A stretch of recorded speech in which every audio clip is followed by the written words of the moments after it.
Good afternoon, everybody. I'd like to call the Finance, Audit, and Budget Committee for Tuesday, October 11th, 2022 to order. First item is Pledge of Allegiance.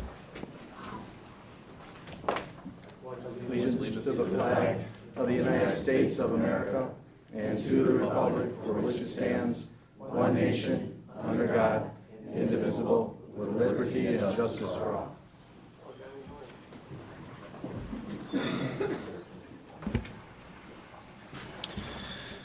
Good afternoon, Commissioners. Looks like we're going old school today with no civic clerk, so I'm going to do my best here to remember how we used to do this with no computers. Next item is adoption of the agenda. I need a motion to adopt. Romano adopts the agenda. Support Van Sickle. Moved by Romano, supported by Nard. Is there any discussion? Please raise your hand. Seeing none. Crystal, are we going to call the vote, a roll call vote, or just you? Okay, please vote. Aye. Aye. Aye. Motion passes.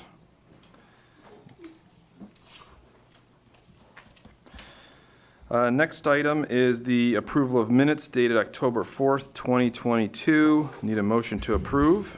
So moved. Support Van Sickle. Moved by Haw, supported by Van Sickle. Any corrections to the minutes? They were printed in your packet today. Give everybody a minute here because okay. No corrections? All in favor? Aye. Any opposed? Motion passes. Next item is public participation. This is the first opportunity for public participation for those who wish to speak for a maximum of 3 minutes on any item which is on today's agenda. There'll be a second opportunity for public participation for those who would like to speak on any issue. Would anyone from the public like to speak? Agenda items only. Going once, twice. We'll close public participation. Next item is budget reviews. First department is Corporation Counsel. Commissioners, that's budget page C22. I need a motion to receive and file. Moved by Nard, supported by Wallace. And John, you have the floor. Thank you. Sure. I brought some notes. No problem. No problems. That's just for illustration. Good afternoon, Commissioners. Thank you for receiving me at this time. This is the Office of Corporation Counsel Budget Review and Ask.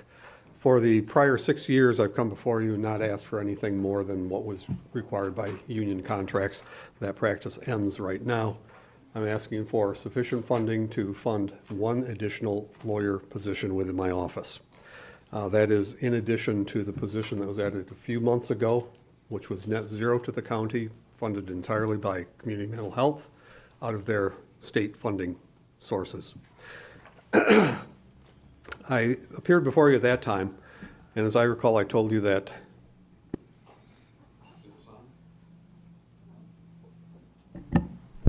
at that time that my office operated sort of in the shadows. I think I characterized it as being like North Korea. You know we exist, you don't really know what we do down there. And I actually prefer it that way. I think we do our best job, our best work in the shadows, without fanfare, without press releases, without appearing in front of cameras. The attorneys in my office, now numbering 6, are all highly specialized experts in very narrow fields, all of which are very pertinent to the practice of law common to county governments. We operate in all of the Macomb County District Courts, Macomb County Circuit Court, Probate Court, Court of Claims, the State Court of Claims, State Court of Appeals, the State Supreme Court.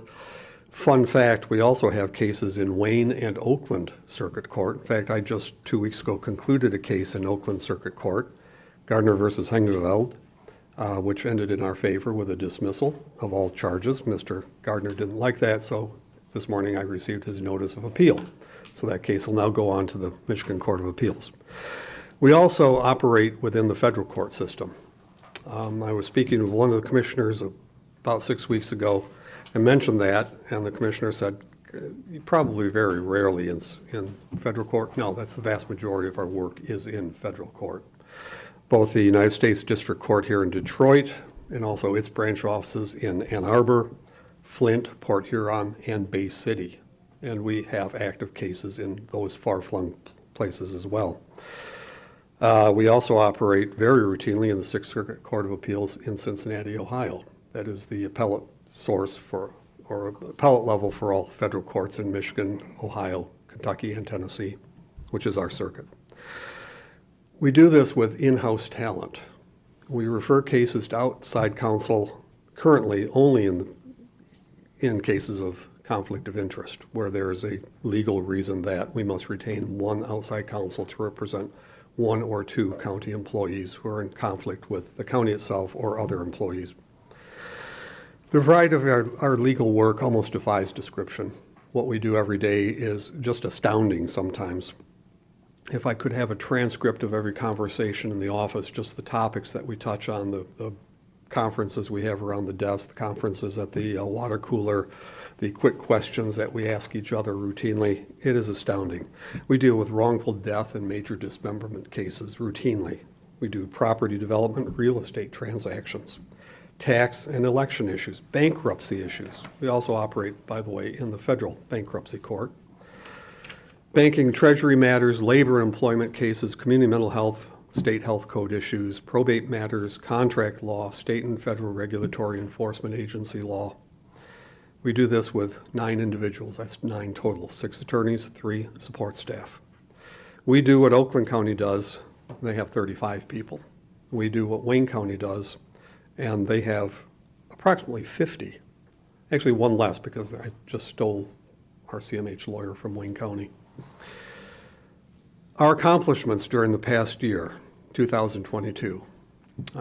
2022 sort of stands on its own. It can't really be compared to 21 or 20. 20 is just an aberration across the board for everything and everyone.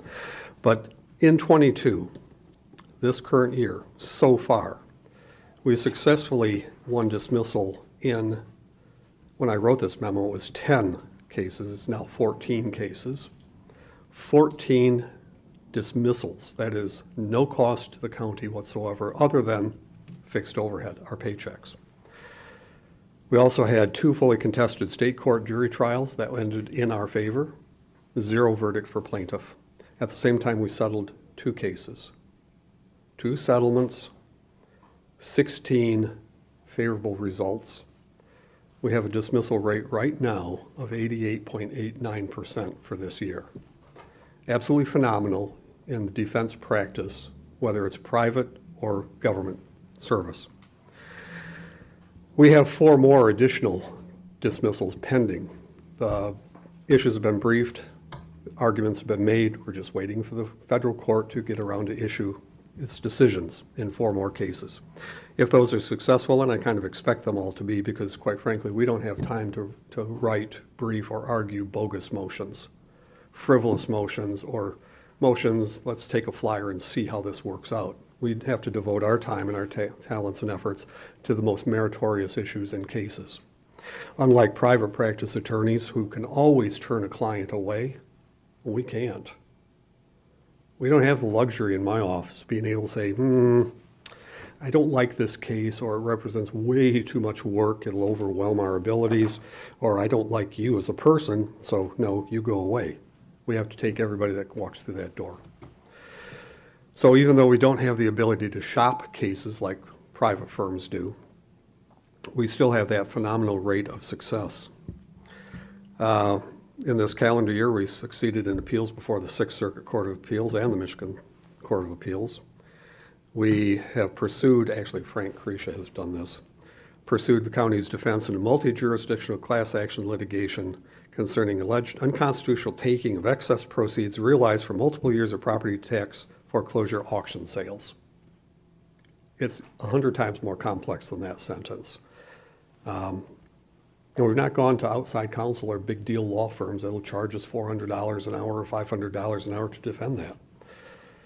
We assisted in securing the opioid settlement money, bringing the county approximately $1.5 million a year for the next 18 years. That's actually more than my departmental budget for each of those years. Conducted all legal proceedings in 4,521 property tax foreclosure actions. 4,500 of them, resulting in recovery of approximately $1.6 million for the county. Now, that doesn't get credited to my budget. It doesn't even get credited to the treasurer's budget. But that stream of revenue comes in because of, again, actually, it's Frank Creech's effort and work. One person generating that income. We pursued an amicus brief for the United States Supreme Court. Everybody's dream is to be in front of the Supreme Court someday. An amicus brief is weighing in on somebody else's case. In this case, it was Bronner versus Scott County, Tennessee, a case which last September turned the law on its ear. Decades-long precedent in federal actions against police departments and government agencies was completely upturned by the Bronner decision. Scott County appealed. We joined with them along with several others. We've reviewed hundreds of contracts, including all licensing agreements, all leases, all grant documents that flowed through this county for the year. That's routine. We do that every year. We processed and responded to, and this is a conservative projection right now, approximately 900 FOIA requests. This is one. This is one FOIA request. We do get some FOIA requests that ask for a sheet of paper. I need a copy of the Board of Commissioners agenda. Pretty simple. We get far more that are multiple boxes and boxes and boxes and boxes of files. These are actually two prosecutors' cases. This is one prosecutor's case. The prosecutor's FOIA work is done by my office and is especially problematic because of what has to be taken out of every one of those files. Under the Van Regemorte Crime Victims Act, every identifying matter, identifying a victim, has to come out. It has to be redacted. It gets scanned, it goes into a computer, and then someone sits laboriously blanking out names, addresses, facts that are unique to a victim. If it's a child sex crime, it's even more extensive because now it's not only the crime victim, but every family member, every friend, anything and everything that can point to the identity. That is a commitment of time which we will never get back. We do get to charge for it under the statute, but charging a FOIA fee, it's controlled by statute. It does not come close to what we actually invest in it. And it does not offset the fact that the time devoted to redacting that file will never be available for anything else in my office. We call it lost opportunity time. If I'm devoting my time to that, I'm not writing motions in another case, I'm not appearing in front of court, I'm not doing things of much higher value to the county. Nonetheless, it all gets done. We successfully represented the county this year in EEOC, MDCR, Michigan Department of Civil Rights, and MIOSHA complaint proceedings. We're involved in currently 145 federal bankruptcies. How does the county get involved in a bankruptcy? We have tax liens on property. The property owner files bankruptcy. We have to assert our claim to make sure that we get our lien paid off. 145 this year, including Sears, Art Van, Love's Furniture, and Toys R Us. Who would have thought? We represent CMH in the probate guardianship matters. Just another court. An important teaching point for all those courts. Every one of those courts has different court rules. Every judge in the federal system has not only the federal court rules, but the local rules, and the judges have their own rules of practice. We have to be the masters of all of that at all times. The goal for 2023, fund that additional attorney position. What will that attorney be doing? FOIA. I want to open a dedicated FOIA unit within the office. The past years, calendar year 2019, we had 434 FOIA requests for the entire year. 2020, this was the pandemic year, that went up to 539, approximately 100 more. Following year, 2021, it increased slightly from 2020. It got up to 589 requests. We are currently on track for 900 this year. 900. In my memo to you, I did include a photograph of my favorite FOIA request. This is the Stephen Grant murder file, 15 boxes. When I wrote the memo, we had 3 different media requests for that. It's now 4. I don't know what's going on out there. I don't know why people care. It's been 14 years. 80 hours just to scan that file. And then the redactions. And I can't just ship out the record set to each one of these because they all want something different out of it. So you have to go through it again and again and again. Opening a FOIA file is not that easy. The statute requires that we keep the FOIA request and what we send out for a minimum of 1 year. Because a lot of the FOIA requests are sniffing around for ammunition to use against the county in future lawsuits, we keep all of this for much more than the 1 year because the statute of limitations on most common forms of lawsuits is a 3-year statute. So we scan everything, we preserve it at our level, we send it out per the statute, and then we sit on it hoping against hope we don't see that lawsuit. We open a file, the file has the request, has our response, has everything that we've ever sent out. Some of those files, as I said, are a single sheet of paper. I responded to one middle of this afternoon. It was 3 sheets of paper.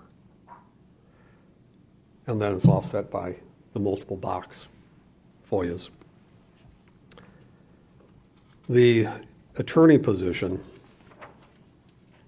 as I envision it, will be somebody relatively inexperienced. You can teach FOIA very, very quickly. It'll be a low end of the pay scale position, but not only dedicated to the FOIA and running the FOIA operation, because I don't see this number, 900, going down. There's a general distrust of the government. There's general political chaos, and you can see it in the FOIA requests. Sheriff's Department was in front of my neighbor's house. I want the police reports. They can have them. The default position in that statute is if it's a public document, it is disclosable. I want to know, and this is very common, especially election years, I want to know for each commissioner, I want to see their expense reports, their expense accounts. I like those because they don't have expense accounts. Those are easy to deal with. I want to see the mileage records for their county vehicles. Also easy. I don't know if you have them. If you do, I know we don't keep mileage records on county vehicles. They just get old and then they fade away one day. The FOIA lawyer will also double up and concentrate on our bankruptcy practice. The number of bankruptcies as things get a little bit questionable out there are going up and up and up. And this is, again, becoming a major commitment of time that takes away from those higher priority, much more vital functions, not only to the county itself, but to every county department that we serve. Challenges in the future.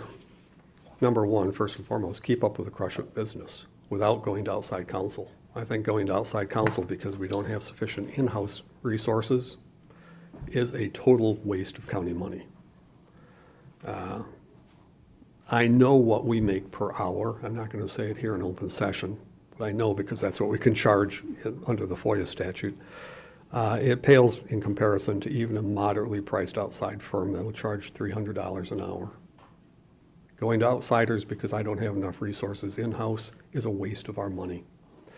Recruiting is going to be a huge challenge. Recruiting talent, not just for me, I think everywhere right now, but especially in my office. What we do, the highly specialized nature of what we do, is very closely tailored to county government. County government is way different than city government. Cities do things drastically different than counties do. There are only 2 full charter counties in the state of Michigan, Wayne and Macomb. Oakland is sort of a hybrid charter and general law county, and I believe Saginaw is even more of a hybrid. That leaves a very, very tiny talent pool for experienced attorneys, already well-versed and experienced in what counties do. My last 3 job hires, my last 3 postings netted 1 or 2 qualified candidates. That's all. And in every one of them, I got very lucky because I stole somebody from Wayne County. The only other complete charter county with an executive and board form of government and a charter, and they're familiar with how it all works. The last one I stole, Linda Pente, who's our CMH devoted position now, I took from, I shouldn't say I took. She came from Wayne County. The deputy corp counsel at Wayne County called me up fairly promptly and yelled at me. The deputy there worked for me when we were both working for the city of Detroit. And then after she got done yelling, she offered me a job. She said, I cannot find, and we have been looking for months, for a chief of litigation expert in 1983 civil rights litigation against governments. Do you want a job? And I laughed and said, and I'd be working for you, and you probably remember all the times that I was not nice to you. And she started laughing even more. That's how tight the talent pool is out there. Very, very tight. That is going to be a challenge, a huge challenge. It's not really based on what we pay or what our pension plan is. It's just that it's a tiny pool of experienced people, and that pool is not getting bigger. 3-year outlook for the office. I want to keep that 80% plus dismissal rate going. This isn't the first year, by the way. We've been in the 80 percentile for the last 3 or 4 years. Again, just reflection of expertise and experience, the value of experience, the value of expertise. Maintain the workforce that I have. I don't like turnover. I think turnover is, again, a big waste of talent, a big waste of time. It also becomes a distractor as you train somebody else up, not just to the law, but to policies and procedures unique to us. And based on that, I am asking for sufficient funding for that one more attorney position. This will create a FOIA unit and bankruptcy unit within the office with that one person staffing both ends of that equation. Be happy to answer any questions you have, or let you look through the FOIA file. Thank you, John. Very thorough job.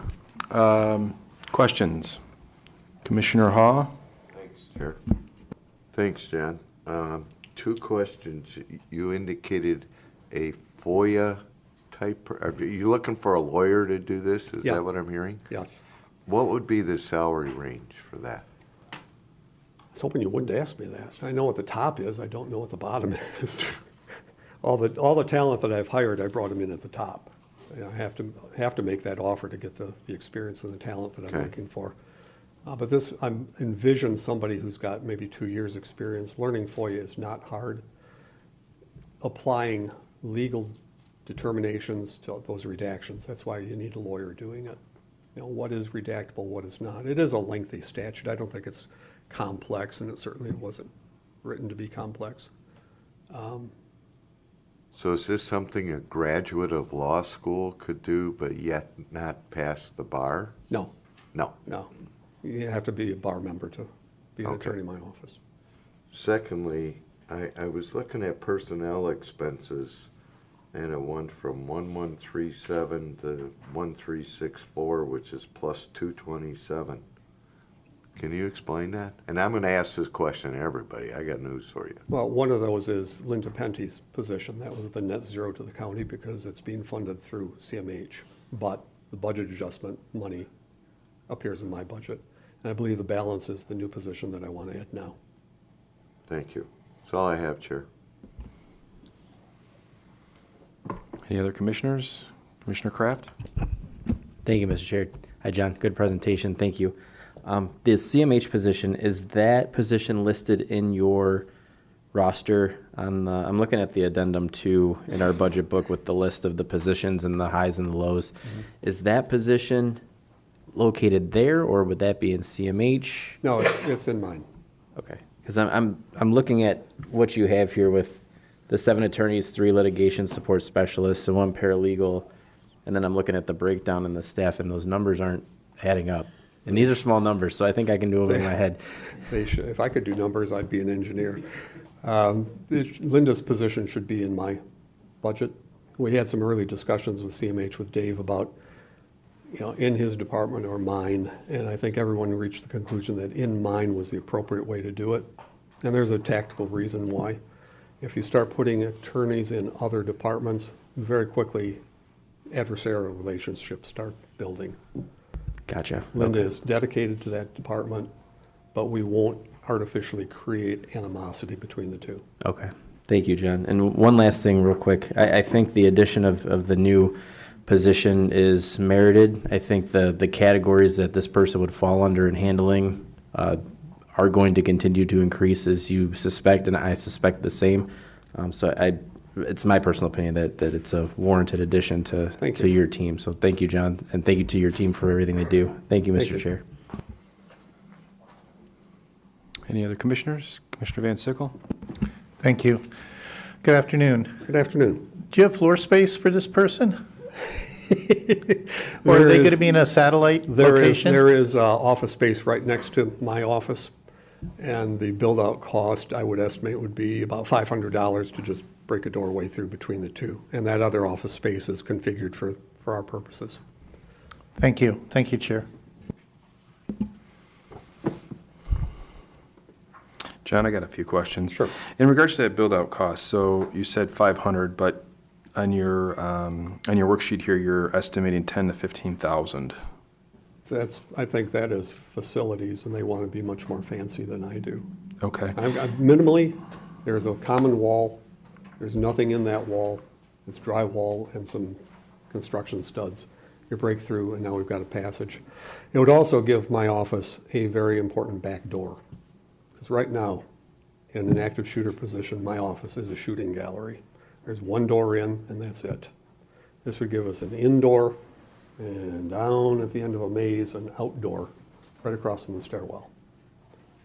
Part of my motivation is just a simple safety consideration. Okay, so is the $500, is that what is in your budget here? I see $500 in repairs and maintenance, but I don't see 10 to 15,000 in anyone's budgets. Right now, we can use the space. It has its own external door, hallway door.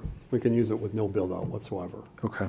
I don't, in the long run, I don't want anyone down there isolated from the rest of us. I think camaraderie and the flow of ideas is extremely important in a shop the size of mine. You talked about FOIA revenue. Yes. Where is that in your budget?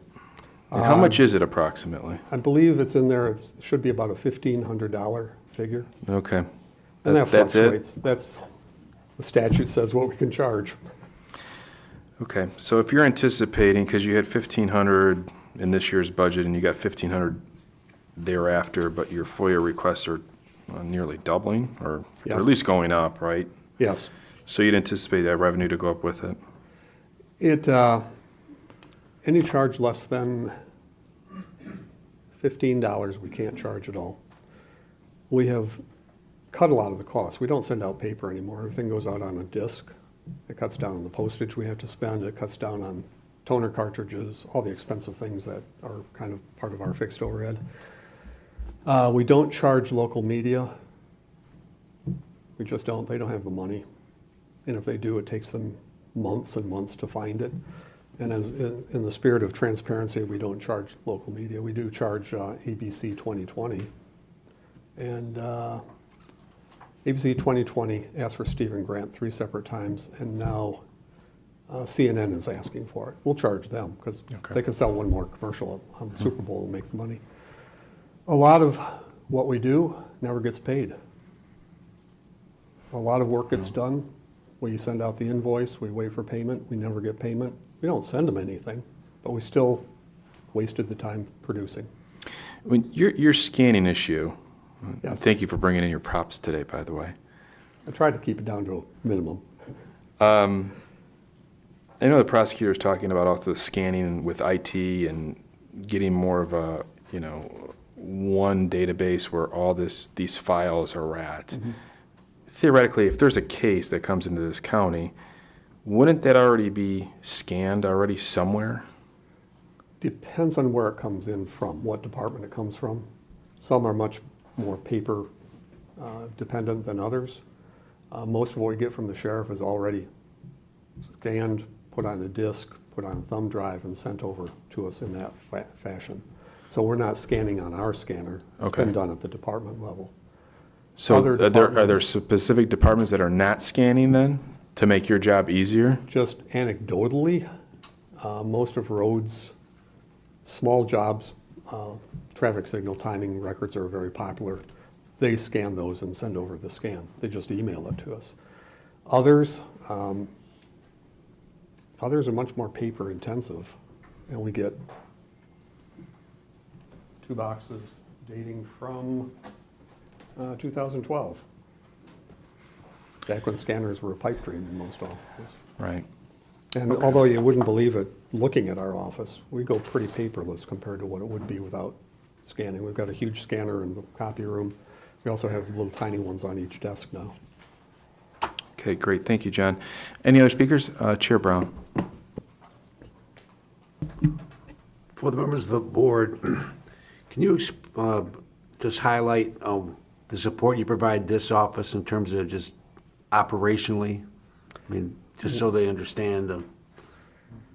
Because you're there behind the background, a lot of things, the contract approvals go through, you review those. Could you just explain a little bit? Contract The approvals. new members of the board that.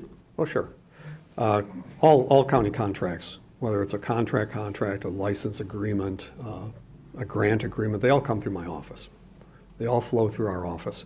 What we do for the Board of Commissioners and BOC is just another department of the county. A lot of our departments don't have that as part of their title.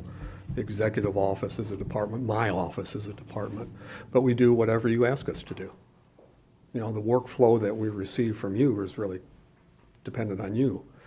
We answer routinely questions. We write opinions. Trying to think of other things we've done fairly recently for you. If you need something done, ask. Thank you. Thank you, Mr. Chairman. There are no prohibitions. There are no limitations. Any other speakers? Okay, seeing none. All those in favor?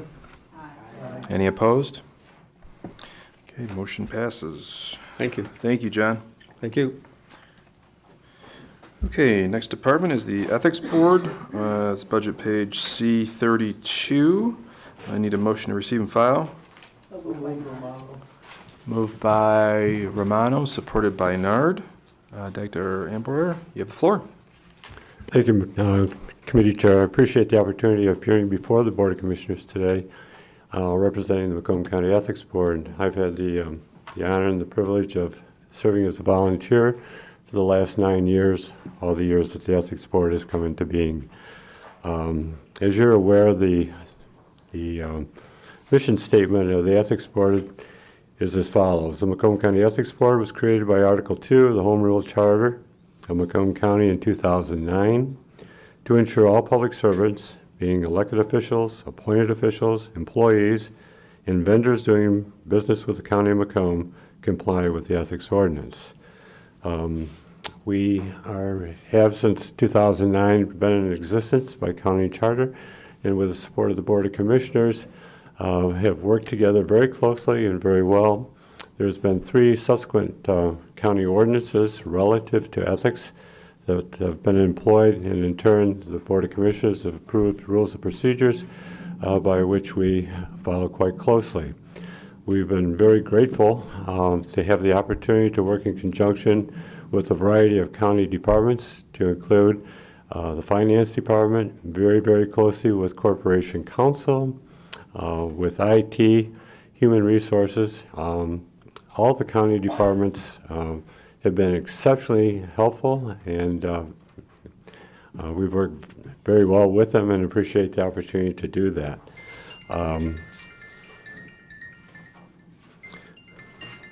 Apologize for that. We have the distinction of probably requesting the least amount of money of all the county departments.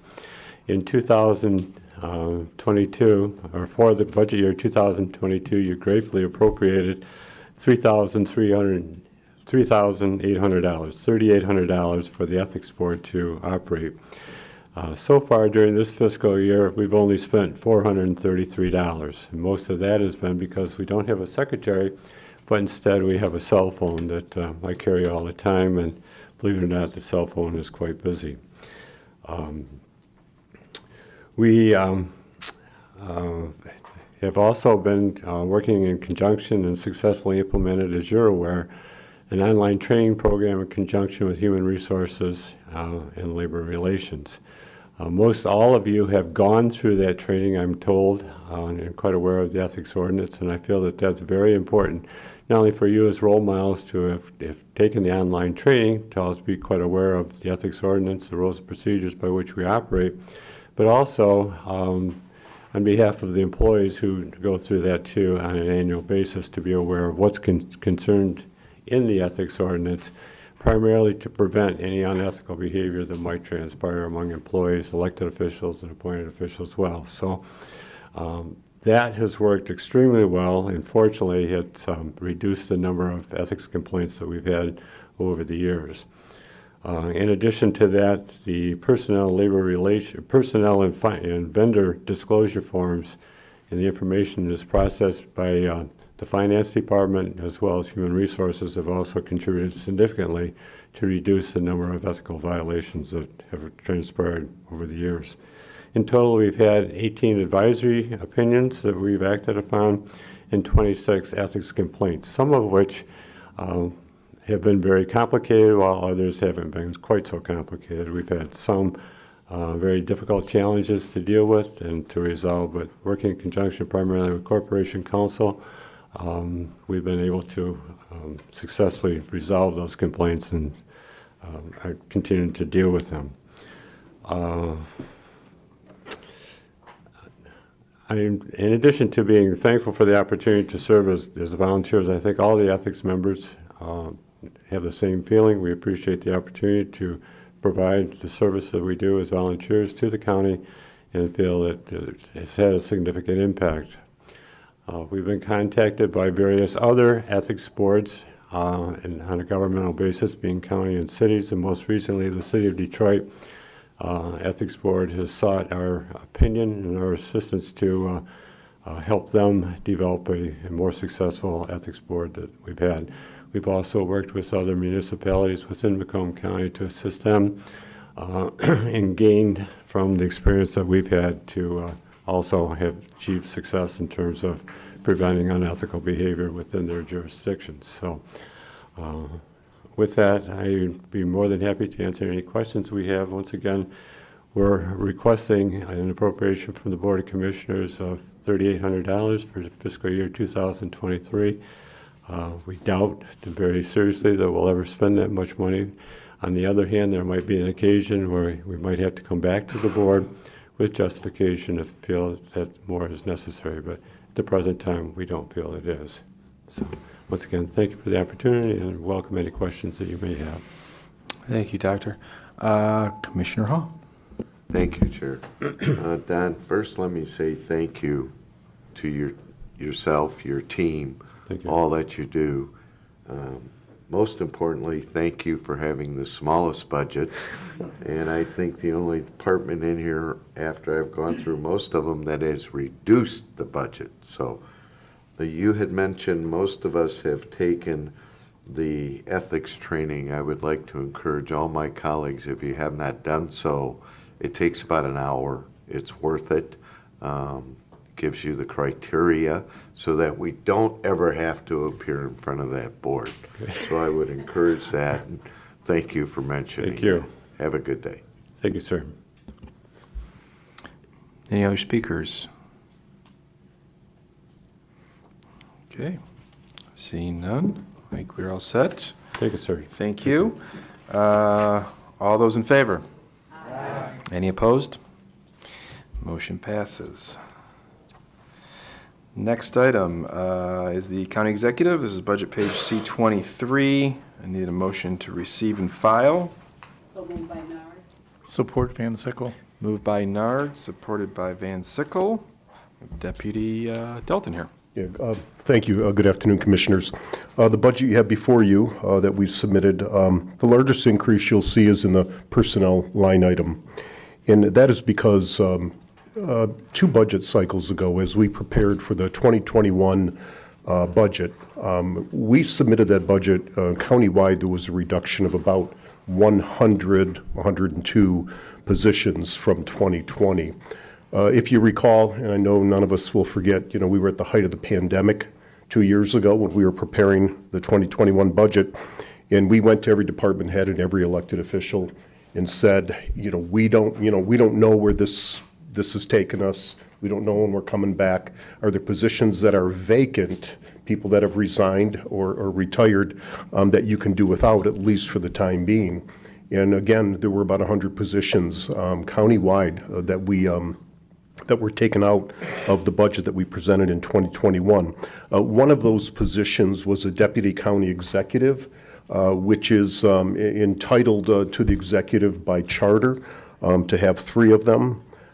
We had a vacancy at that time, and the county executive, who wanted to be part of the solution of people cutting back, he had agreed to not fill that deputy county executive position. So that was for 2021, and it also still remains vacant for this year. And I know that in last year's budget cycle, some of the positions that were agreed to be unfunded, those 100, some of them were given back. Some of them have not been given back, but have been deemed by some department heads as not being needed at this time, or perhaps that money was used to fund a new type of position. With the number of projects, the special projects that are going on right now in the county, it's important that we have this horsepower back in the office to oversee some of the significant projects that we have going on. We have $170 million of ARP funding. Much of that is going to go into facilities and infrastructure. And these are things that somebody in the executive office, whenever there's a project, somebody is designated sort of as the lead to keep a pulse. I mean, we have experts to come in and design and build these things, but there's always somebody in the county executive's office that has a pulse, working with that team that's out in the field. And we see that need as very critical to the successful operation of our office. So of the increases in personnel, they're really made up of 2 different areas. It's the cost, using not just the salary, but the benefits, the retirement costs. When you roll all of that up, that's the biggest chunk of it. And the rest of it is just built in salary increases for the next 3 years that would be comparable to what other county employees will be getting. And you'll see this throughout presentations where there is built-in salary increases in those line items. So that's what makes up the biggest piece of the personnel, was primarily the reinstatement of the deputy county executive that's been unfunded for 2 years. In the area of supplies and services, I'm sure that you know, or you've heard, that we have created a Macomb County anti-trafficking task force, and it's made up of representatives across the county. And we understand that there are grants available for this, and this task force really is to deal with the survivor side, not the perpetrator side. I mean, the prosecutor's office and the sheriffs, they deal with the perpetrators. This is about dealing with the survivors of these types of crimes. We have 3 subcommittees right now. It's a criminal justice subcommittee, and educational and training, and then a subcommittee dealing directly with the survivors. We want to expand this, and we know that there's grant money. In some cases, there's matching grant dollars. So we're asking for basically seed money of about $25,000, and that makes up the majority of that increase in supplies and services. And we're hoping that the board will support that this initiative. Under conference and training, you'll see it's going up by $5,000. 2 things make that up. If we get the deputy county executive position reinstated, it will be, some of that will be used for conferences, seminars, and travel.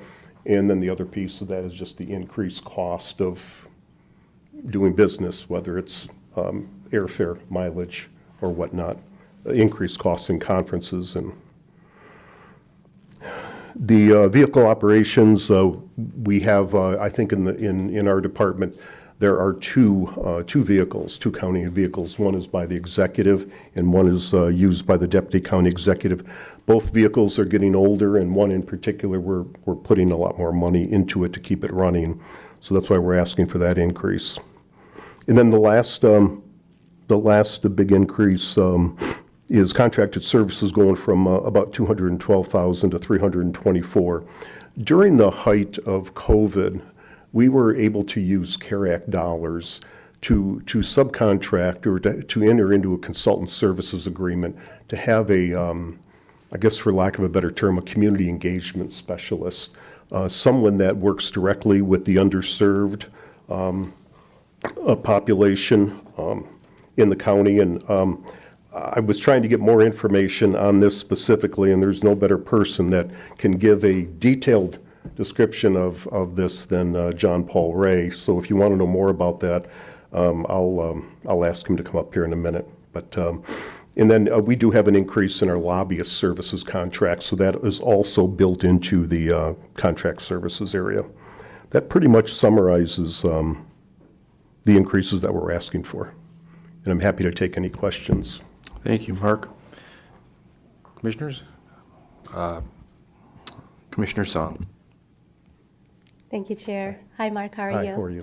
So you mentioned that under the charter, the executive's office is allowed to have 3 deputy county executives, but don't you guys currently have 5? No, there is, besides the executive, the charter says that a deputy executive, which is the chief deputy, the position that I hold, and 3 assistant executives. Okay, there are not 3 in there right now. There's only 2. Okay, so maybe the website might need to be updated. Good point. We'll look at that. I know as I peruse the website throughout the county, sometimes there's outdated information on there. So thanks for bringing that to Okay, my no attention. problem. And then my next question regarding the increase in the lobbyists, do you know what that dollar amount is? I think it was, Steve, $500 a month? Yeah, I think it's around 4,100. $4,100. That's the increase over what we're currently Okay. paying. And then the CE specialist, what was that contract amount? It's not to exceed $80,000. However, I can tell you that the woman who's in this position, she bills only for the portion of the month that she services. And I think all of last year, and again, that was coming out of CARE Act dollars, while our obligation, our full exposure was $80,000, she billed $36,000. It just depends on the type of events in places of engagement where she can go to interact with these groups. Okay, so is this position something that could be built into like Macomb Community Action or other departments, that it could be like a part-time or a full-time position as opposed to contract? Yeah, it's almost on an as-needed basis, and sometimes depending on the person's expertise, and I may have mentioned this before, we get a bigger bang for our buck. Sometimes if we enter into a consultant services agreement, because if we were to employ somebody on a part-time basis, and it might not be as lucrative or as attractive to the person doing it. All right, thank you. Thank you, Chair. Commissioner Romano. Thank you, Chair. Hi, Mr. Delvin, how are you? I'm good. How are you? Good. You could probably answer these very easily, but I'm trying to figure out what's the difference between a confidential secretary, chief of staff who gets paid, and an executive office manager, confidential secretary to the chief deputy. Do they discuss things between themselves, or they don't? No, it's confidential. No, I'm teasing you. No, I don't get it. One is assigned specifically, let me get the position sheet. One is assigned specifically to the county executive. The other position, Myers aren't what they used to be. It's executive office manager, confidential secretary Yes. to the chief deputy.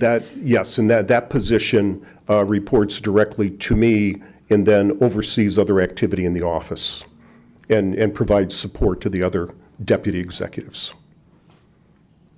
So there are two I don't different. understand. What is a confidential secretary? I'm Right. The charter defines it as confidential secretary. That's why we have it listed in there. But that confidential secretary has always been the administrative assistant or executive assistant to the county executives exclusively.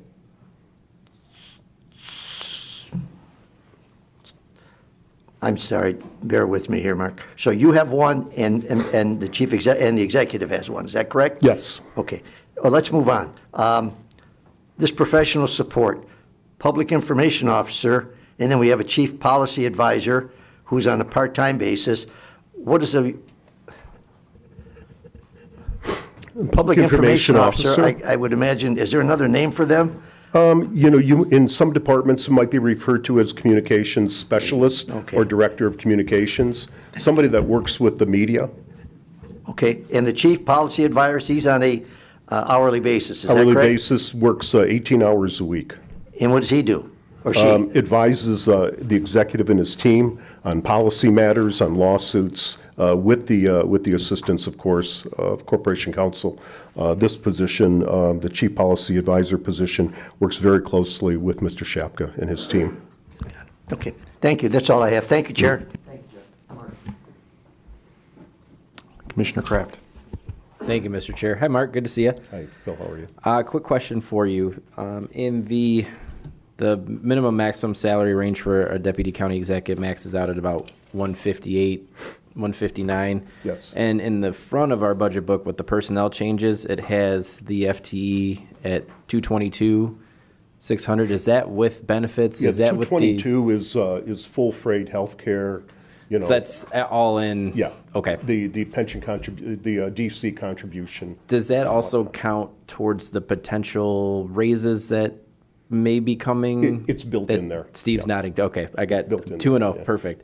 And then with the increase with the lobbyist contract, is that a annual contract, or is that, do we have that 2-3 years? I think it's 3 years. It's a Okay. 3-year contract, and this was the third year. Okay. So they had notified us a couple of months ago. Well, we notified them, and I said, we're putting our budget together for '23. Where we at? And they had requested a $4,100 annual increase. Okay. Thank you, Mark. Thank you, Mr. Chair. Commissioner Van Sickle. Thank you. For your lobbyists, what percentage increase is that?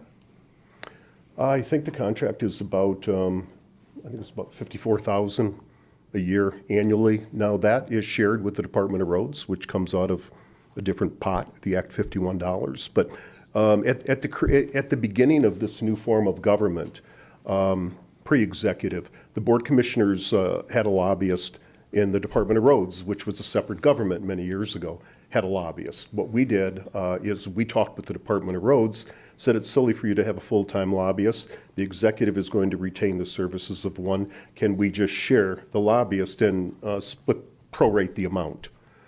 So even though the annual amount for the lobbyist, I believe, is about $54,000, I think that the executive's office is responsible for about $36,000 of that. So if it's $54,000 and they're asking for a $4,100, it's under 10%. And that's all coming out of the executive side, because if the executive's 36 out of the 54, The 18 is coming out of the Department of Roads, which comes from Act 51 dollars. okay. And the only other question I had is, I noticed in 2021, it was, your contracted services was less than 50% of what you're asking for in 2023. I understand the increase from 2022 to 2023, but why was there such a large increase from 2021 up? I don't have that information with me. I can provide it, certainly, and send that breakdown to the Okay, commission. thank you. Thank you, Chair. Chair Brown. Thank you for coming in, appreciate it. And what's your thoughts with the new position, the new deputy exec? Do you have an area that you're going to have them work in right now, or is that to be determined?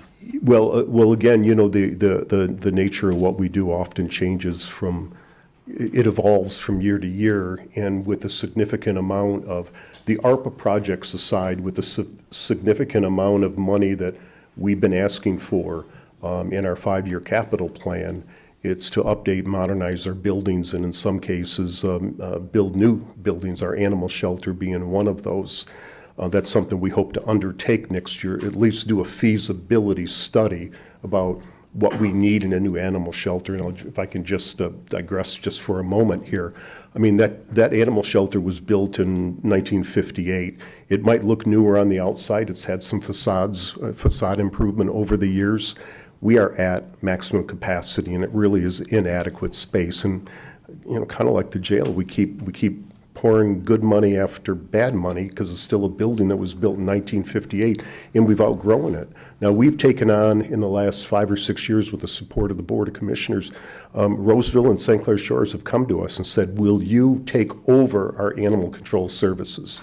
We will pay the freight of a dedicated officer. We will pay the cost of a vehicle to patrol our community, but we want to get out of that business. And we've done it, and I think we've done it successfully. There are other communities that want to come on board, but we are at capacity right now. It's an inadequate facility. So these are the types of projects that when we begin to undertake them, somebody in the executive office is charged with keeping a pulse and kind of leading the project, not doing the bricks and mortar. So that's just an example. And we know that probably right after the first of the year, we're going to start expending some of the ARP dollars, which have to be spent, I think, by the end of 2026. And there's going to be, 1 or 2 or 3 point people from the executive office because they're going to touch so many areas of the county. So those are the types of things, and that's the kind of horsepower that we're looking to have reinstated. Thank you. There's been a need, and we hear it often throughout the course of a year about grants and grant writers. Has your office considered putting a grant writer in the role of a deputy executive, or give that responsibility to someone, or to incorporate that into a position for the county? Because having a dedicated grant writer that can go out and hunt them, granted, each area knows sometimes where their areas are, but Right. but they don't have the staff to do that. I'm tossing that as an idea. Yeah, and I said this back in my years in K-12 education. Sometimes it's difficult to have one grant writer for the entire organization because there's so many different specialties. Sometimes the best grant writer comes right out of the department. Somebody who knows the operation and what they do intimately, and they're educated in that field, may even have academic training, a background in that field. Those are the best grant writers. But we know that one of the deputy county executives we currently have on board, and that's Vicki Wolber, has a wealth of experience in grant writing, and we're prepared to use that in the office. But so it definitely is a consideration. It is, because sometimes the department heads will come say, if we only had a grant writer in our department, right? Right. And, we're reluctant to be adding staff for that department when other departments have the same need. So it's a challenge to think about, right. but. The animal shelter is just another example, and I just, because it gets so much visibility and has a great reputation. But I mean, our chief administrator there, Chief Randazzo, he's always on the grants and has received many grants, probably over $700,000 in grants, where our animal shelter got 0 grants prior to his arrival. So a lot of it is we get lucky with the talent we're able to bring on board. Well, thank you. I think we all know that animal shelters went to the dogs, and we're happy to look at what we can do to help. Thank you. Yeah, thanks. Any other speakers? Commissioner Hall. Telling a joke like that is whether you're not supposed to be speaking. Mark, this is going to be a functional or operational question. I don't know which. You may want Steve with you there. There was a comment made at one of our budget review meetings about ARPA funds. And there was 3 or 4 different explanations on how the ARPA funds were being placed into the structural improvement or infrastructure accounts, so that this board had no authority over those expenditures until the contracts are arrived, and then we approve them.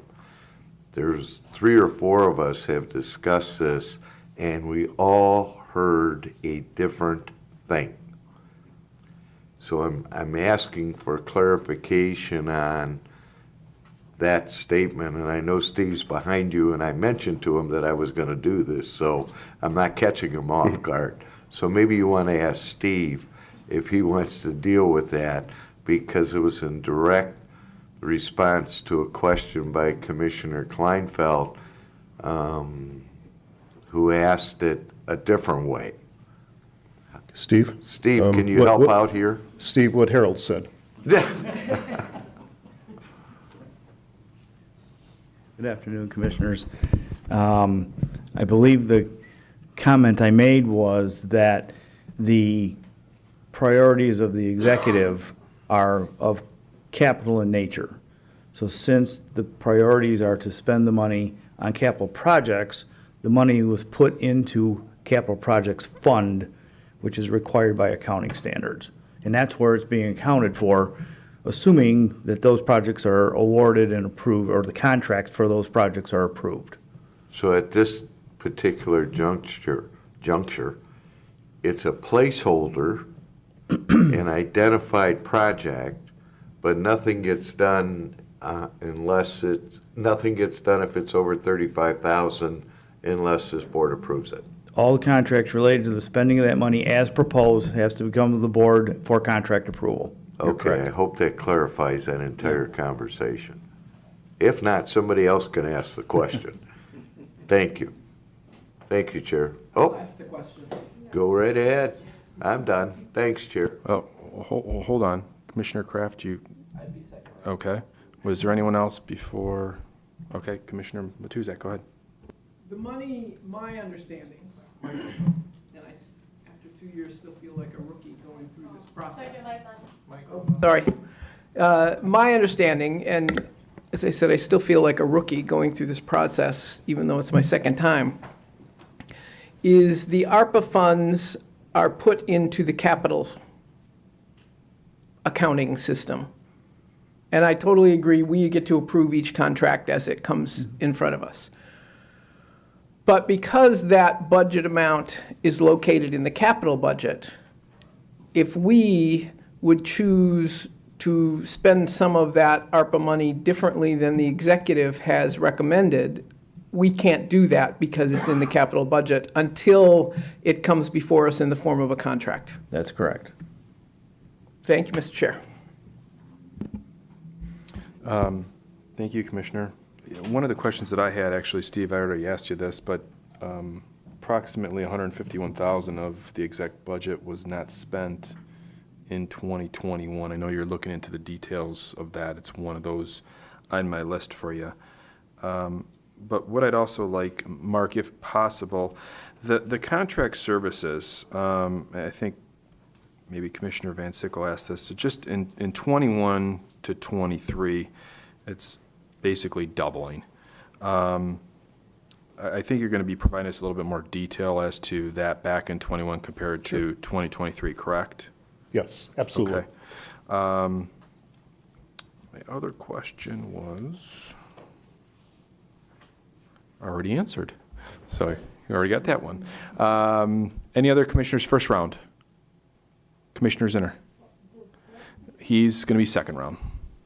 Thank you. Steve, if I may, going back to this capital fund, you made a statement that it was put there by an accounting. So when you have a capital project like what the three that we're talking about, specific in we're building buildings and have Yes. capital projects, there are funds called capital projects funds in governmental accounting. That's where the accounting for all those monies take place. My question was, who determined the accounting? So, Those are just accounting standards or rules. So depending on the nature of how you're spending the money determines what sort of fund you account for those monies in. We're proposing, the administration is proposing, spending those monies on capital projects, building infrastructure and buildings. right, so the executive, when that group, you have determined to place it there for whatever reason. It isn't a state mandate, it isn't a federal So mandate, it's it's mandated by accounting standards. accounting standards. Right. All right. So we thank you do very that, we do the same thing if we issue bonds to build a building. All the proceeds go into a capital projects fund. Thank you. Thank you, Chair. Anyone else on first round? Okay, second round, Commissioner Kraft. Thanks, Mr. Chair. Back to Mark. I forgot to ask a question in my first round. I should have done it earlier. All the other departments have given us these handy-dandy spreadsheets with accomplishments, challenges, and things like that. I don't have one from the exec's office in my packet. Is that an oversight on our part? Probably an oversight on our part, and we'll forward that to you. Okay. My Thank you. apologies. That's a. Thank you, Mark. Thank you, Mr. Chair. Commissioner Haw. Thank you, Chair. I just want to thank Steve for clarifying that, and hopefully we all have the same understanding now. So, Mark, you got off the hook. Thanks. Anyone else? Second round? Commissioner Song. Going back to the capital outlay fund. So just a point of clarification, I suppose, Chair, is if we adopt this budget, whether it's with amendments or not, are we accepting the ARPA funds being transferred into the capital outlay fund? Am I understanding this correctly? So if we were to adopt this budget in November and the budget passed, then the money has already been. I don't believe so, but Steve, you want to clarify that, where the money is built into this budget? Right, Those it's already funds? been built into the budget. Yeah, the money has been built into the capital plan. It's not in the budget because capital projects funds are not a budgeted type of fund. So it would be done in transfers? No, it wouldn't be done in transfers. It's all through the approval Well, what of I'm the saying, though, contract. is it would have to be removed from that fund into the capital improvement fund on a per-contract basis above 35,000? We currently have it in its own capital projects fund. I would propose and recommend that we keep it in its own separate capital projects fund, not the capital improvement fund. We do that, again, if we have bond issues, we keep that money segregated from the fund we account for general fund, funded projects, if you will. We do that routinely in the past. So just to clarify, Commissioner, if I may, so what you're saying is the money will be placed into that fund, and then as a contract is brought to remove money from that fund, you'll come to the board for approval. Is that correct? For the contract to spend the money down, yes. Does that answer your question, Commissioner? So the $1.2 billion of this budget, does that include the ARPA funds? It does not. Okay. All right, so my question is for Mark. If these capital projects can be done by issuing bonds with no increase in taxpayer dollars, why can't we go that route and then use the ARPA funds for other projects that can't be done by issuing bonds? It's one of those things that it's always, especially in this environment, it's, if you have the cash to do it, why would we borrow it? And then we're paying interest every year. The county's paying interest because we have to make debt service payments, which include a substantial amount of interest over time. And we could save that interest by paying cash for it. All right, thank you. Thank you, Chair. Any other? Commissioner Van Sickle. Thank you. Reading between the lines, I think where some of the other commissioners are going is, now that the money's been put in its own special capital improvement fund, can the ARPA money, any of the ARPA money be transferred out to a project that is not considered capital? I can't answer that. I don't know if Steve can. It might be a question for Treasury. I don't mean the Treasurer's office, but the feds. Well, we put it in there without Treasury. I'm just asking if we can take it out without them. I can't answer that right now. Okay, can you find the answer to that? That's the bottom line, I think, of what we've been working towards. Sure. Thank you.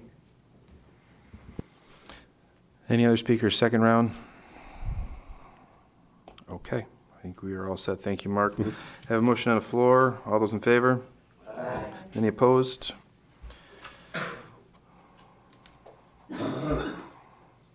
Next item is the Human Resources and Labor Relations Department. This is page C41 in our budget.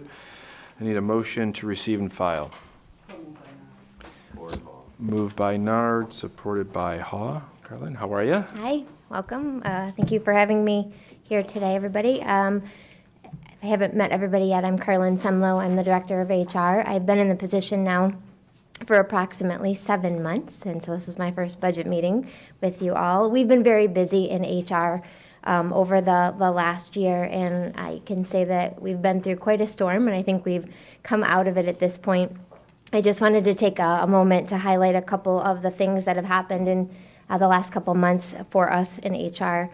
We were lucky. We had a long-term retirement of an employee that provided an opportunity for us to do some reorganization in our department in a way that would then allow us to better service our employee population and our retirees. We had a significant amount of turnover, specifically in HR, over the last few months, and I'm proud to say that we're fully staffed now, and we have been for a couple months, which means we're moving in the right direction. Although we're very, very happy with the implementation of the Workday system, which you've approved. It's our new HRIS system that's coming forth. It's taken a tremendous toll on our employees with just the amount of time and attention that's required to implement a new system. But we're pushing along with that project as well. And then the last big thing we've really been doing is proactively preparing for contract negotiations. The majority of our contracts here, which we have 26 different bargaining units for our employees, and the majority of those contracts are all expiring at the end of this year. And so we've been very busy preparing for negotiations, and right now, as we speak, our leadership team is spending the majority of our time at the bargaining table with those contract negotiations. As I had mentioned in my supplemental statement that you've received, we anticipate one of our biggest challenges to be in 2023 is recruitment and retention.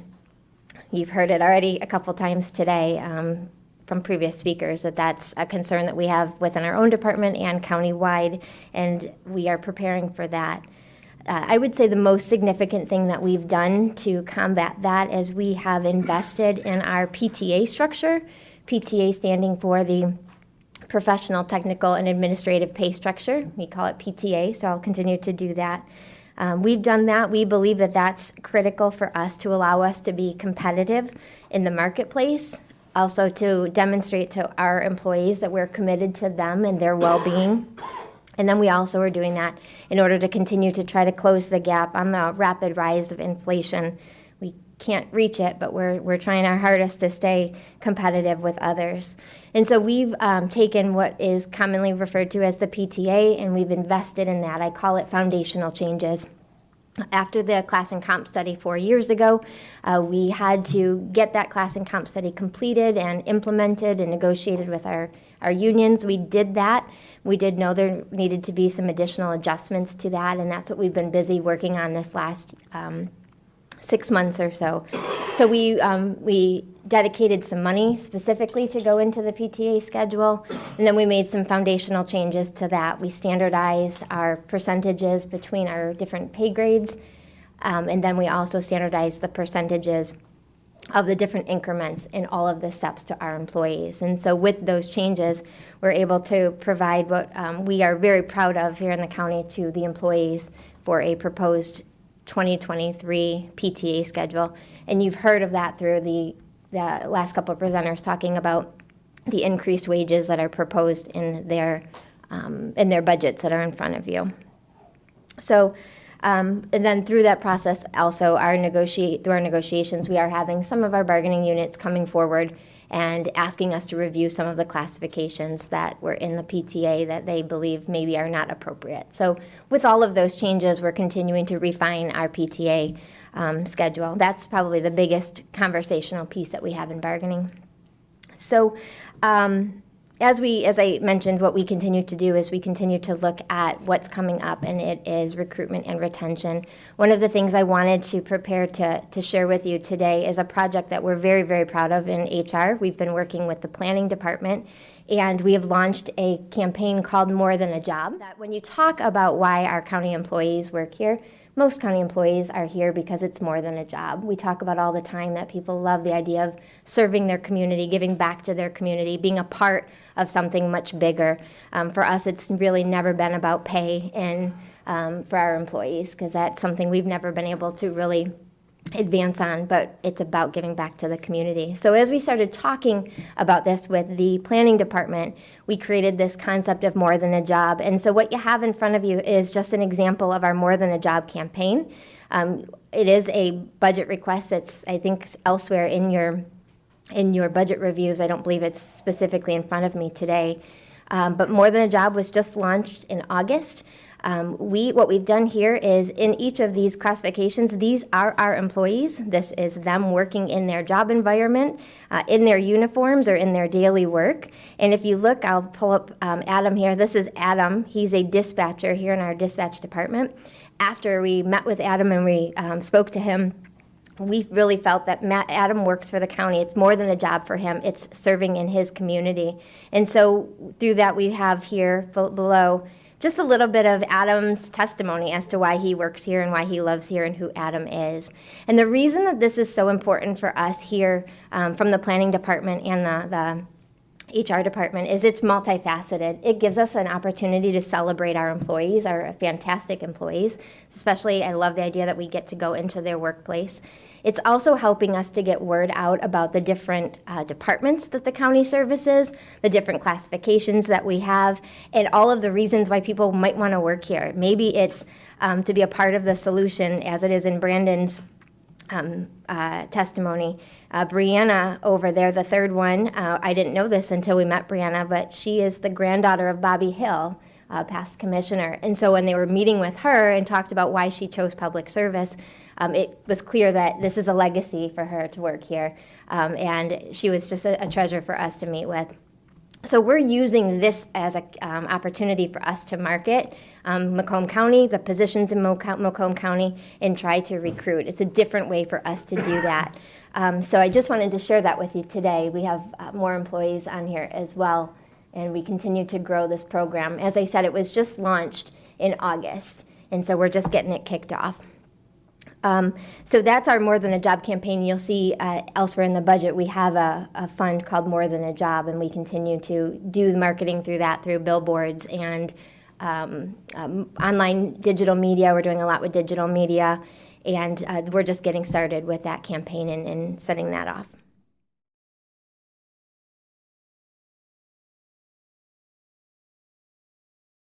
In our department, that's an entry-level professional position, and we're looking for that position specifically to help with the recruiting and the onboarding of the county employees here.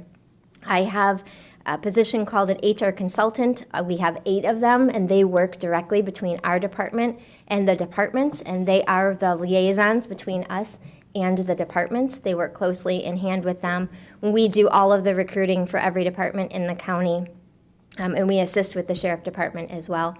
My professional staff, my consultants, spend anywhere from 70 to 90% of their time in recruiting, which doesn't allow us to use them for many other things. One of the unfortunate things we've seen in the last couple of years is also the uptick of employee relations matters, where we have a lot of employees that are still struggling, whether it's from COVID or the effects of that, or just the economy and life in general, but we have an uptick in employee relations issues as well. So that's the majority of where we're spending our time right now. I'm asking for an HR specialist to help us to relieve some of that burden from our consultants by doing some of those entry-level things that a HR professional would do, such as posting the jobs, screening the jobs, helping us to onboard those candidates. We've had an uptick, just as everybody else has, we've had an uptick in the number of requisitions that we post. So those are the job postings. We're having a very difficult time hiring employees. There's sometimes we're posting, I think a community mental health position we posted 3 times, a fiscal position, also in the finance department. posting them several times before we're getting good candidates. We are starting to see it is lifting. We are starting to see a little bit better candidate pools coming in, but it's still a lot more work to fill positions than it was in the past. So we have a lot more postings going up, duplicate postings. We average about 300 and last year we had 346 new hires coming into the county, so we're averaging about 30 a month. So it is a pretty high level of employees coming in and all of the work that goes into that. So I am asking for an HR specialist just to help us to do a better job at servicing our departments and try to help us weather the storm of the recruitment issues that we're having. I do have additional items in the budget as well. I know you have those in front of you, and I'd be happy to answer any questions you have on some of the other items that I've requested. Thank you. Commissioner Matuzak, I know I'm always looking to my right, so you have the floor, Commissioner. On your supplemental information, it looks like you're eliminating 2 retirement assistant positions. Through a reorg that I had done previously this year, we reallocated money. So I didn't eliminate any positions, actually. I just retitled a couple employees and made their titles more general so that I could use them between my benefits team and my retirement team to strengthen that team so that they could handle both retirement and employee benefits. All right, but I'm still a little confused then. So we took 2 from retirement assistant and we're adding 2 to HR specialist, so I guess I'm not seeing where your extra person is falling on this chart. What you're seeing is actually something that was done last year. So I eliminated an administrator position in my office. I used that money to create 2 HR specialist positions. Okay. The one I'm asking for today would be a third one, a brand new one. Okay. And then I really just retitled some employees so that I could have them do a more larger variety of work when need be. All right. Because we no longer offer the traditional pension system, which does actually require a retirement specialist, and went into the other system, the 401k kind of system, how much of your staff is actually involved in retirement planning, or do we use the providers who do the system? I still have a full team dedicated to that. When I eliminated the administrator, I actually have a long-term employee who was my administrator of benefits. I rolled the administration, the very high-level work, under that administrator, so she is now over what we consider benefits, active and retiree. And then the specialist I have is a specialist and 2 human resources assistants that are still dedicated to retirement work. Okay. We still have a full team. All right, and then this is just a totally personal question. I lost my password. How do I get my password back so I can get in the system? I've been locked out for like 6 months. Is it One Solution or The One Solutions. that is that right? IT? IT? I think IT. We can help you with that. We'll get you some information after. I keep getting pop-ups that I haven't, it's been this many months since I did that course, whatever. And So if that's the training, that's NeoGov? Yeah, that's what I need. We take care of that, so You we'll take care take of care that. of you. Yes. I can call your office. Yeah, Thank you very much. We'll take care of you. I'll have someone get in touch with you. Thanks. Thank you. Thank you. Commissioner Haw? Thank you, Chair. Thank you for your presentation. I'd just like to supplement your answer when it comes to the retirement issues.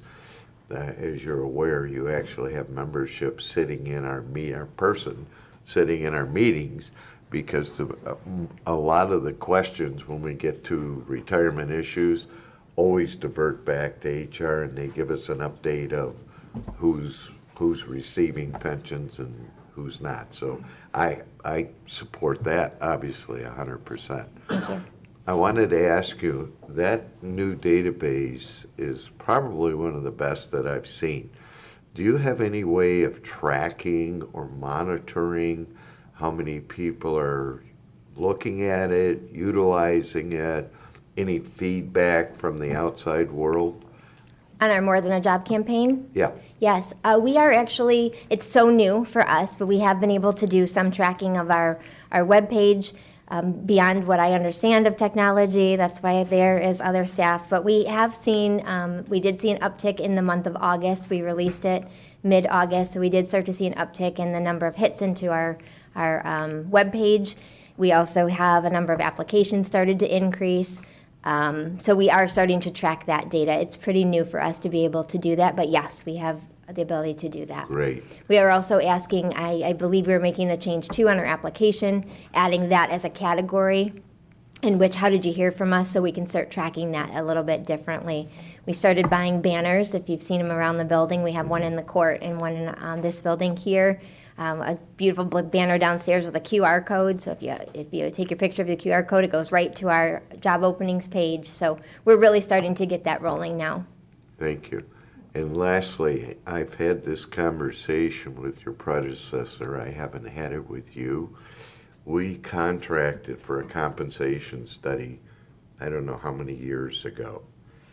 Every person that comes up to that podium says we're having difficulty hiring people. I've looked at and I've suggested to my fellow board members to go in and pull the 11 applications off of our bulletin board in there, where the starting salary is $22,000 and the maximum is $41,000 for various positions.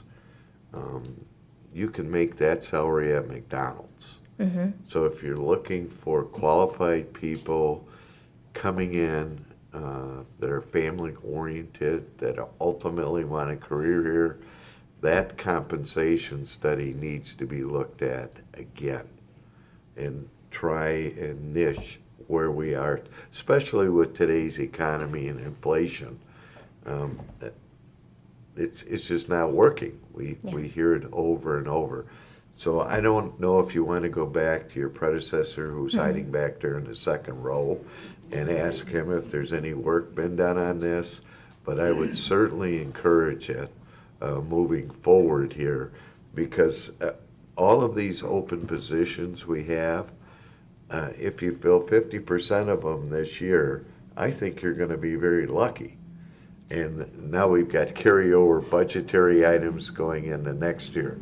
So I know it's more than one issue than beginning salary and max salary, but I believe it was John that said, and we've had others say, we move them to the top of the salary right away. Well, that's not a salary range then. Yeah. And I understand why. It's the only way you can get qualified people. So I would encourage you, if you haven't, to sit with your predecessor and bring back some suggestions on an enhanced plan from HR. I do believe the enhancements that I started to talk about here, the work we've put into the PTA structure is significant. That's in front this morning. I can tell you that we've been meeting with the unions, and the majority of them are so pleased with it. I've had some unions not even have to make proposals when we're done with presenting the PTA changes to them. So this, what we're going into, is a significant investment into that. So that should help. That's good to hear. And the last thing I want to hear coming back from HR is we need another compensation study to replace the one we had previously done. I still have PTSD from that. I really Good. don't want to do that again. But it was necessary. It's a good study, and it was implemented, it was negotiated. This was necessary to just make some tweaks to it, and I think we are absolutely headed in the right direction. It served its purpose back then. We need to enhance the purpose going forward. I believe we're doing that right now. Thank you for that. You're Thanks, welcome. Chair. And he's still sitting back there, by the way. I know who you're talking about. Commissioner Kraft. Thank you, Mr. Chair. Hi, Carlin. Thank you Hi. for the presentation. It's hard to believe you've been in that role for 7 months already. It's flown by. I'm glad you brought up recruitment and retention. That's kind of my sticking point. I know you and I have spoken about this, but the onboarding portion of it as well. We've had some concerns in CMH where it's been 6 months from posting to employee in seat. And my concern is that window of time in between, that we're losing good people that have applied, that have interviewed, and we just never got them to that final point of you are now a Macomb County employee. What are we doing aside from the additional personnel? What's the plan to help kind of, lower that process, I guess, to speed that process up? Yeah, I think, to be honest, I think CMH is definitely an abnormality to the rest of the process. We are having challenges with applicants, but in the same sense, we're getting some really good employees. I just hired a deputy director that's outstanding, and we got her first round. I sometimes have to remind ourselves we only need one of those candidates. So the bigger pools are fantastic, but they're not always necessary. We are losing some people during the posting process to not scheduling interviews or declining. The pay will help with that, I do believe.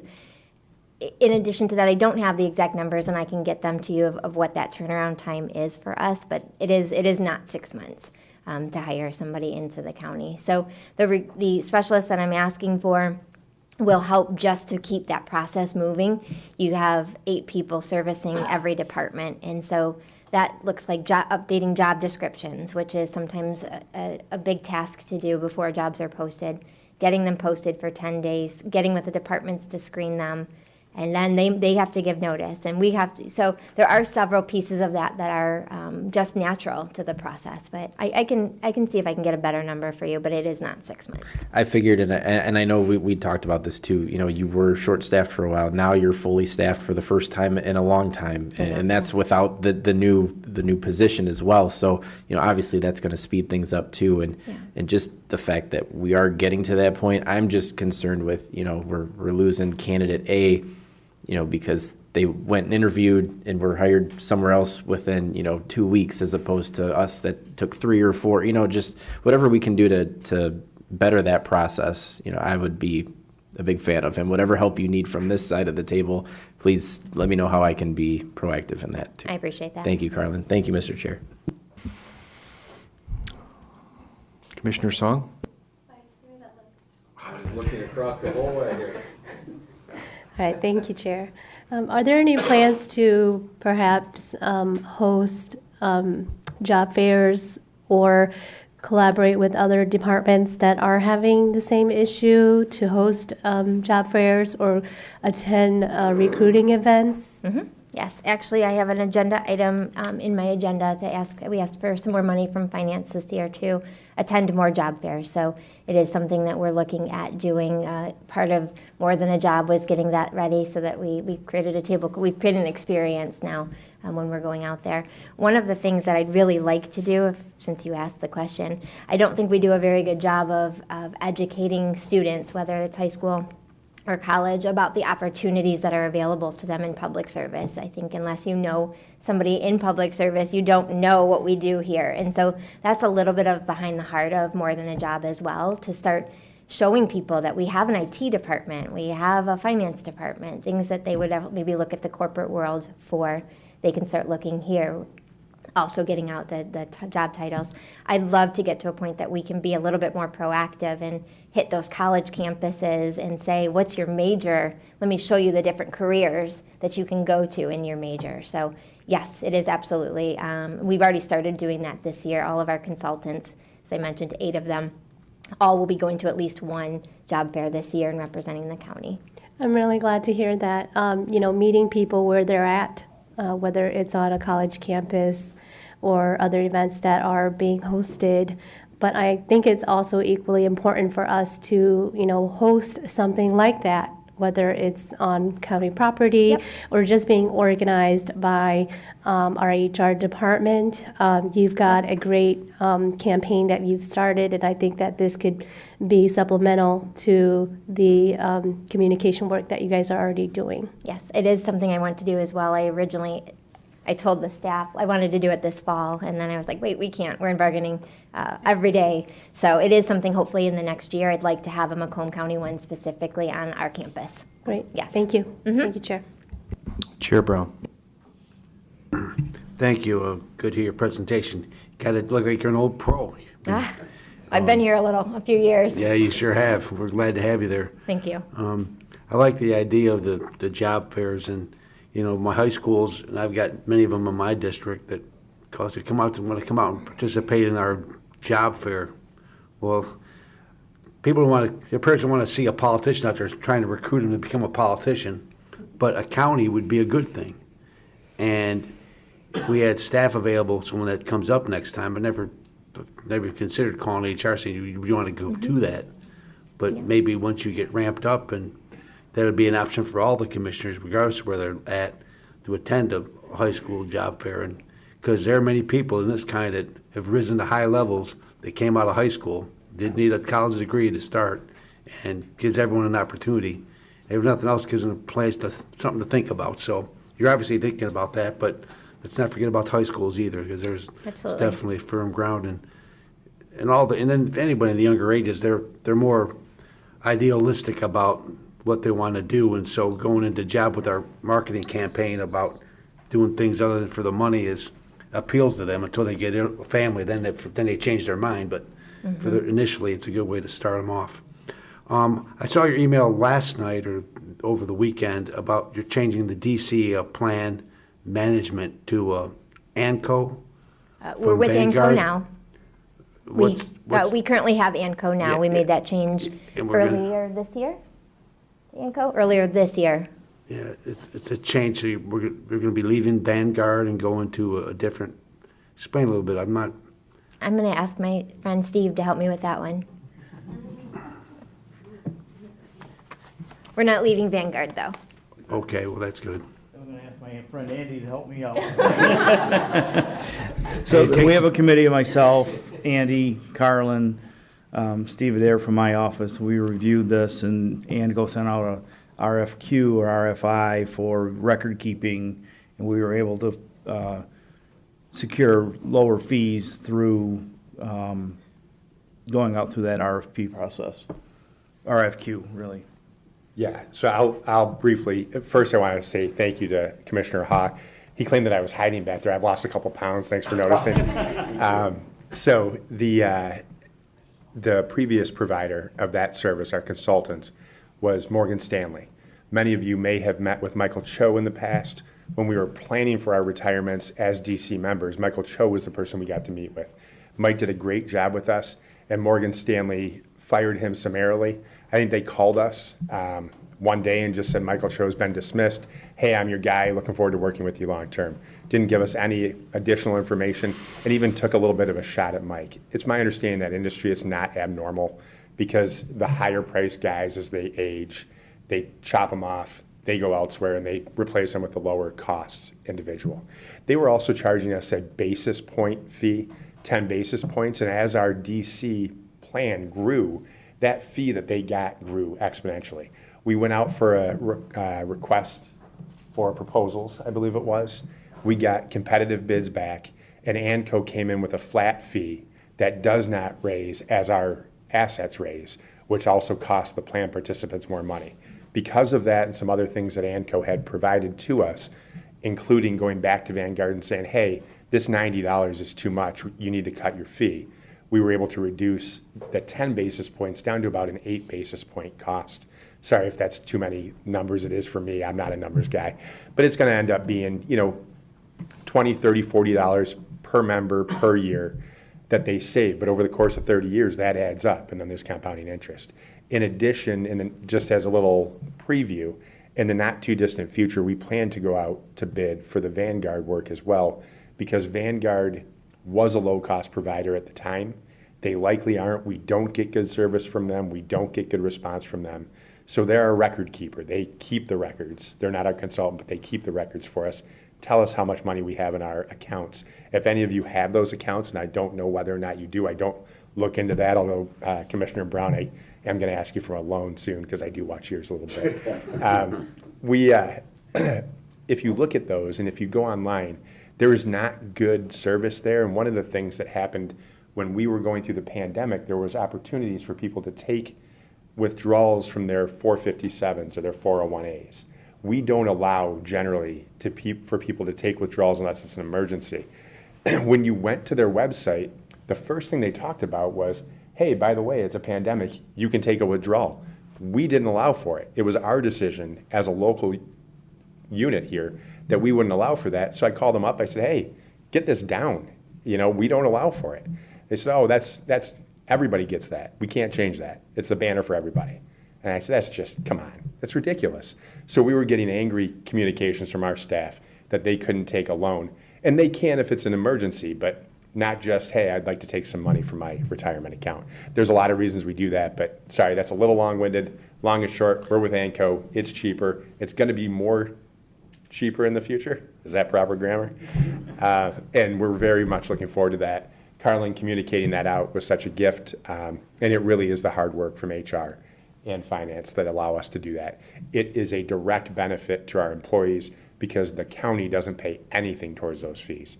The employees bear that cost. That was an excellent explanation. But I've got one question. What's the total value in the DC plan?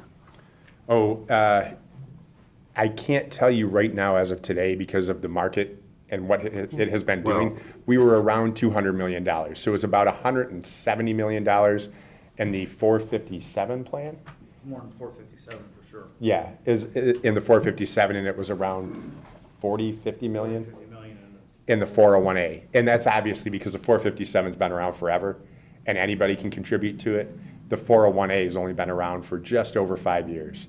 And that's just for people who are currently in our defined contribution plan, not the pension plan. Do we have those reports that show the values? I mean, I'm on the pension funds, right? I've been in the pension much for a long time. We get reports on values and so forth like that. Could I get a report on both of those? You absolutely can. We've recently set up a committee that Steve said we're all a part of, and we do get reports from ANCO. Another thing we didn't really get from Morgan Stanley, we get reports from them frequently, and we will share that absolutely with you, Commissioner. And if you would share it with the whole board, I would greatly, certainly with will. you, Chairman, and if you would, I'd appreciate that greatly. It's all right, no problem. And you're not getting any money from me, so forget about it. Thank you. Al, Delvin's got a bunch. I'll go ask him next. All right, thank you. I'll see you. Thank you. Thank you, Mr. Chairman. Commissioner Van Sickle. Thank you, Chair. Getting back to the job fair issue, sort of related to that, has the county considered bringing on interns, both at possibly the high school level for, let's say, jobs that are non-degree requirements, and maybe at the junior, sophomore, junior college level for jobs that do require a college degree of some type? Because young people do talk. Maybe they text more than they talk anymore, but they do communicate. And if they had a good experience with an internship, it might help spread the word that the county is a good place to work at. Yes. We in HR have had some throughout the years. If we have a good candidate, we've brought them on for the summer as an extra hire. If we have budget available, there are departments across the county that do have interns working for them. Some have more than others, such as our health department generally has some working with our environmental health department. I believe the prosecutor has some. The courts bring in law clerks every summer. So we do have various pockets of them throughout the county. Do we promote that by getting flyers out to the schools in the county? We don't do that. We don't have an effort to do that specifically. The departments have historically looked for that if they had a need for interns. But you said you do all the hiring, so I figured you do all the advertising. We do not do the advertising for that. They have handled that on their own. It would probably be something that we would like to get more involved in. We just haven't had the capacity to do that.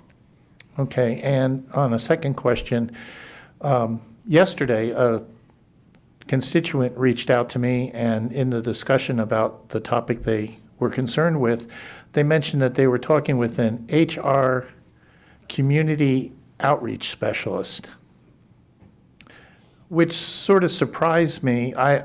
This was, like I said, a constituent, so I don't know if they were accurately reporting that, but traditionally I thought HR was involved with employees, and maybe community outreach would be more like the executive's office or something. Do you have a community outreach specialist?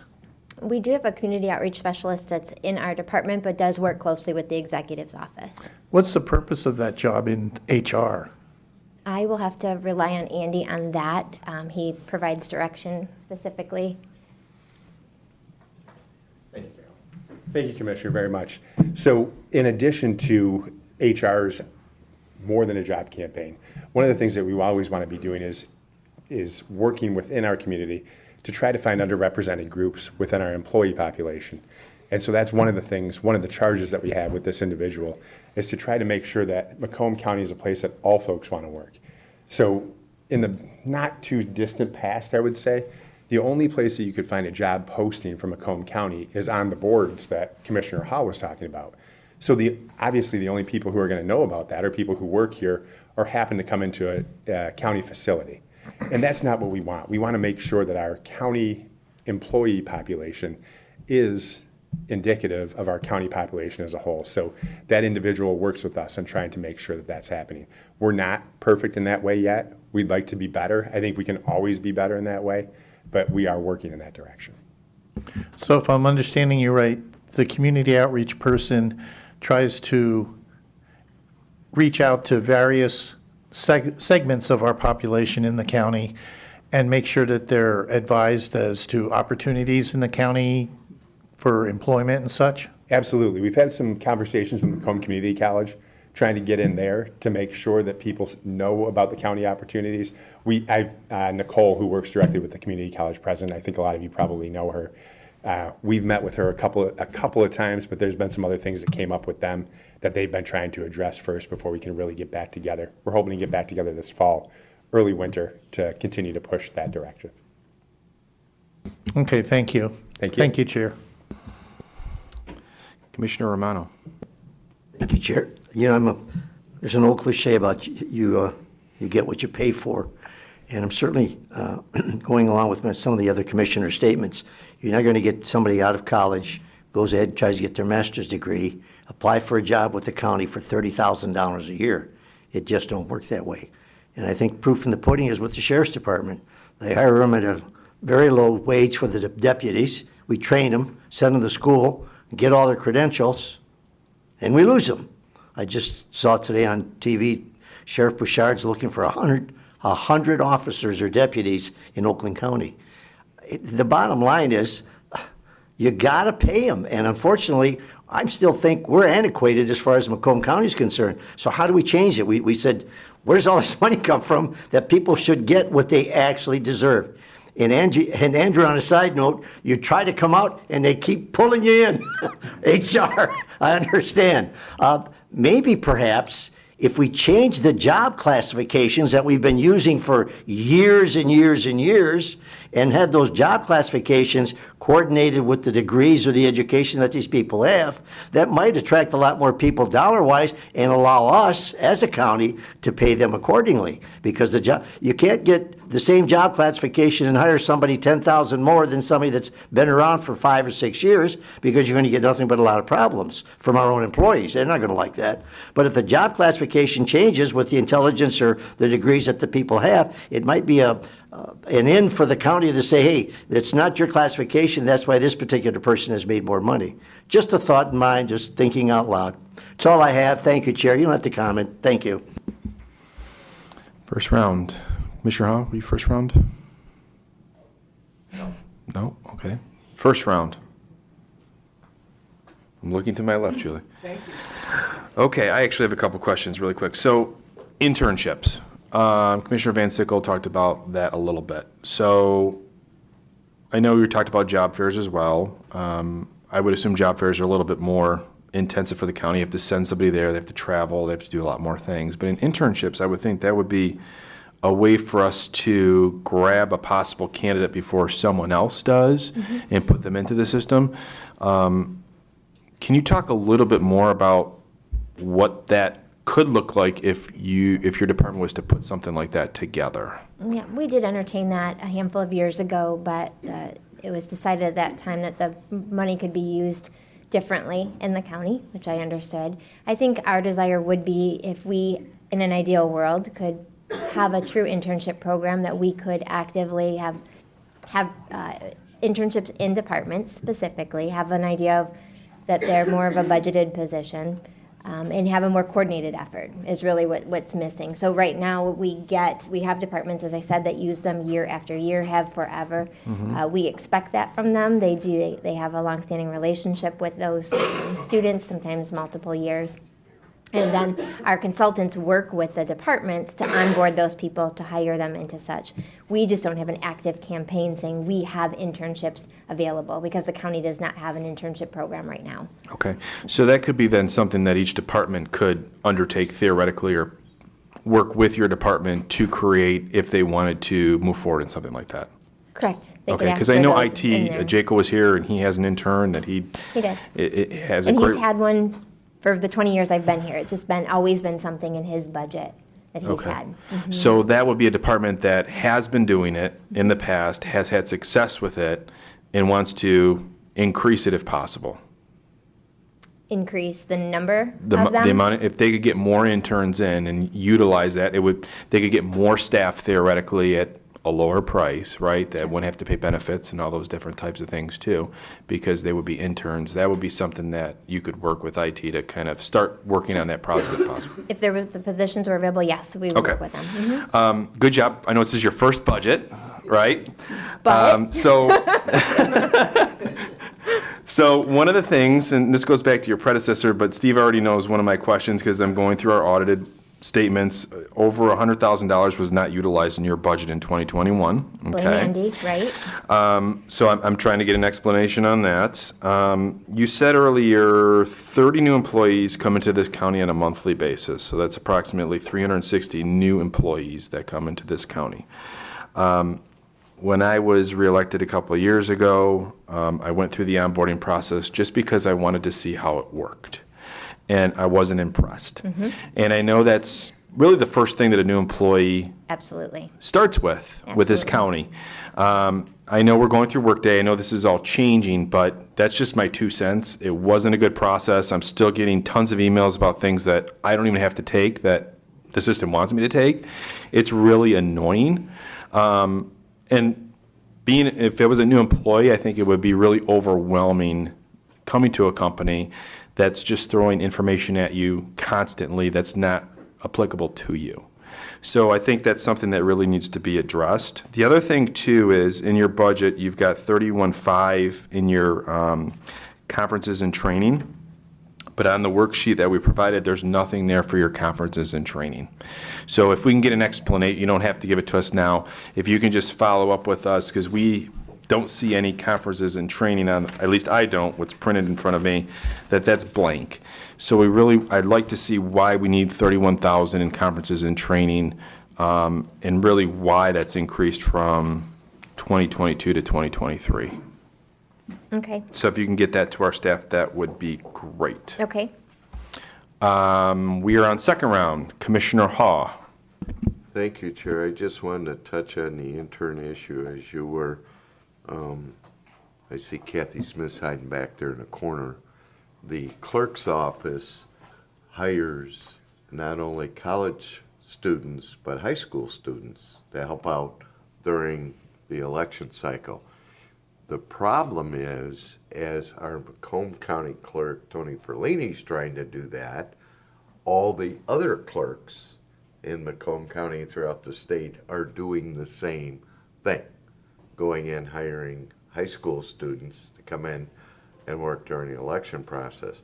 I know the city of Roseville uses interns for DPW and other positions as well that are recruited from our high schools. So once again, we get back to the competition issue and the salary issue. And in terms of high school students, I think it's location as well. So those kind of things all need to be bundled together. And I know I talked about the compensation study. That would be, I would think, a paragraph or two in that as well, moving forward. Because at GM, when we got an intern in, if they worked out after a year, we would offer them full-time employment because they already had basic knowledge of the job. And I know we recommended that to our treasurer when we had met with them in our session in there as well. So it is going on. It's very competitive, and a lot of it is location and salary. Thank you, Chair. Second round. Any other questions, commissioners? Oh, Steve. Steve's coming to the mic. Oh, without being asked. I can't speak for the $21,000 of conference and training money in the HR budget for this year. What I can tell you is that the $10,000 increase in 2023 actually is a increase in contractual services. We need to change that around. It's an error on my office's part. That was an increase in doctor fees that you requested. Okay. For physicals and things like, So just get that over to Kyle so we can make sure that's. into contract services. Yep. Sounds good. Okay. Seeing no other speakers. Thank you, Carla. Motion on the floor. All those in favor? Aye. Any opposed? Motion passes. Thank you, Carla. Thank you. Great job.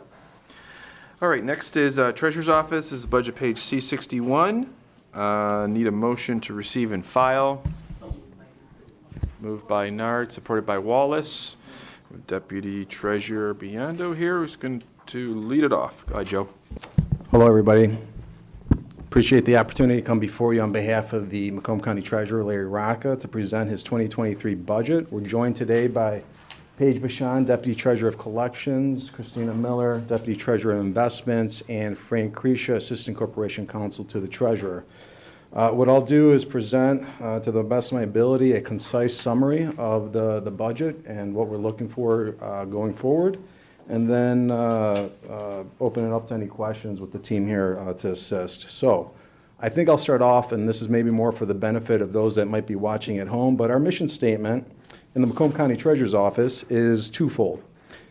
To assist our residents with saving their homes and businesses from the tax foreclosure process while collecting delinquent taxes on behalf of local communities and protecting the tax revolving fund.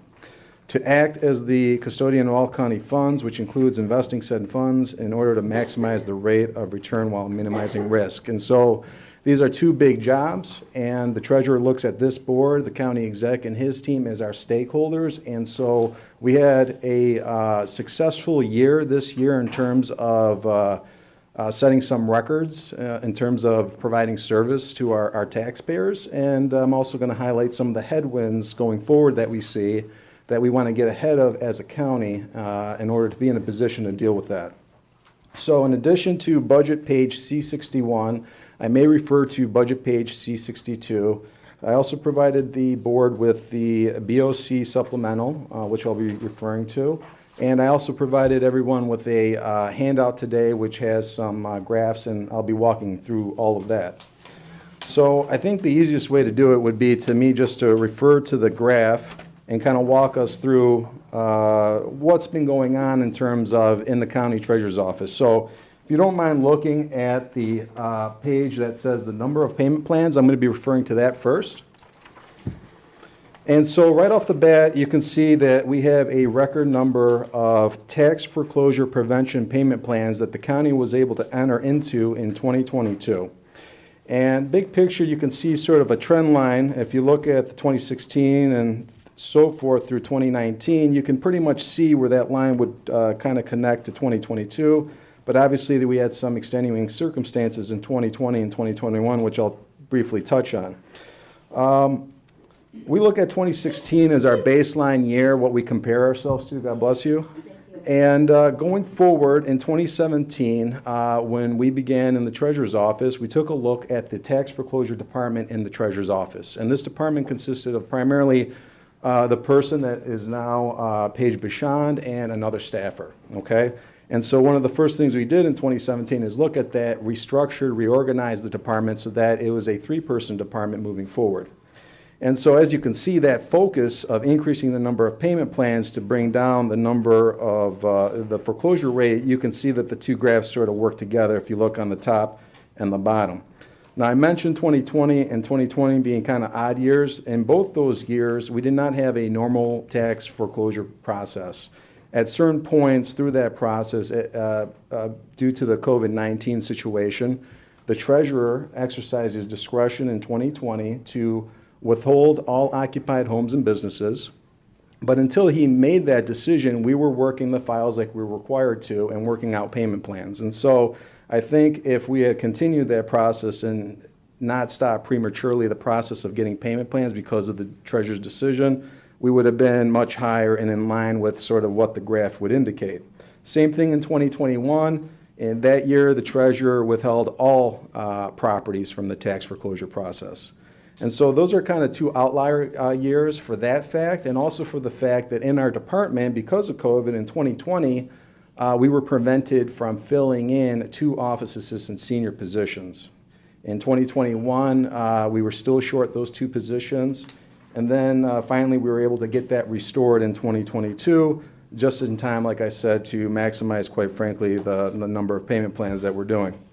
And so some of the things that the tax reversion department was able to do this year in terms of innovative work, in addition to having the record-breaking number of payment plans, was we had our first online tax foreclosure auction.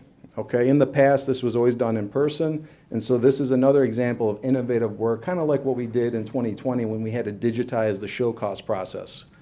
And so with this first online tax auction, we held it on August 23rd, and it was very successful. Basically, we were able to auction off half of the properties, and we were able to produce a tax auction surplus of $1,374,000 over what was owed. And so this is an example of how the county treasurer's office is using the budget that this board's approved with the exec and innovating and delivering value to our residents.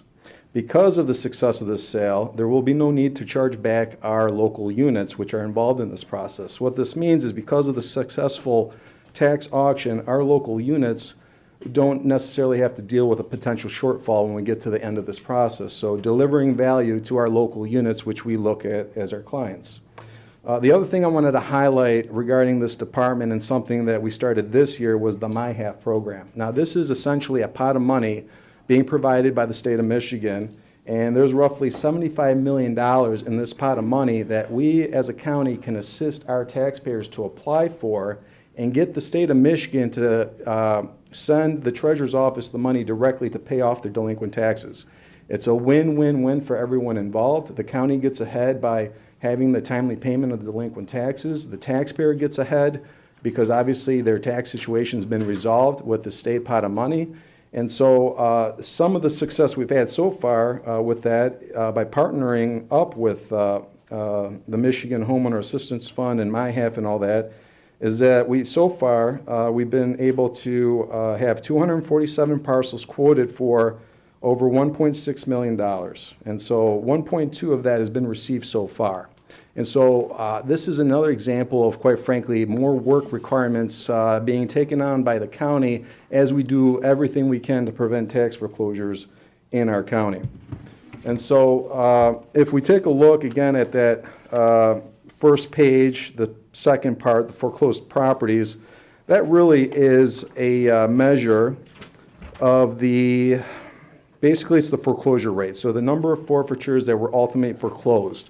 This all gets reported by the state. This gets distributed during the first quarter of the year. And so we'll be getting something in March showing the updated numbers from this year. And when we receive that, we'll forward it on. But the whole point of this graph, I think, by highlighting our peers in Oakland County and Wayne County is just to show that the systematic incremental effort to improve what we do in the Treasurer's Office has led to a continual drop in the tax foreclosure rate.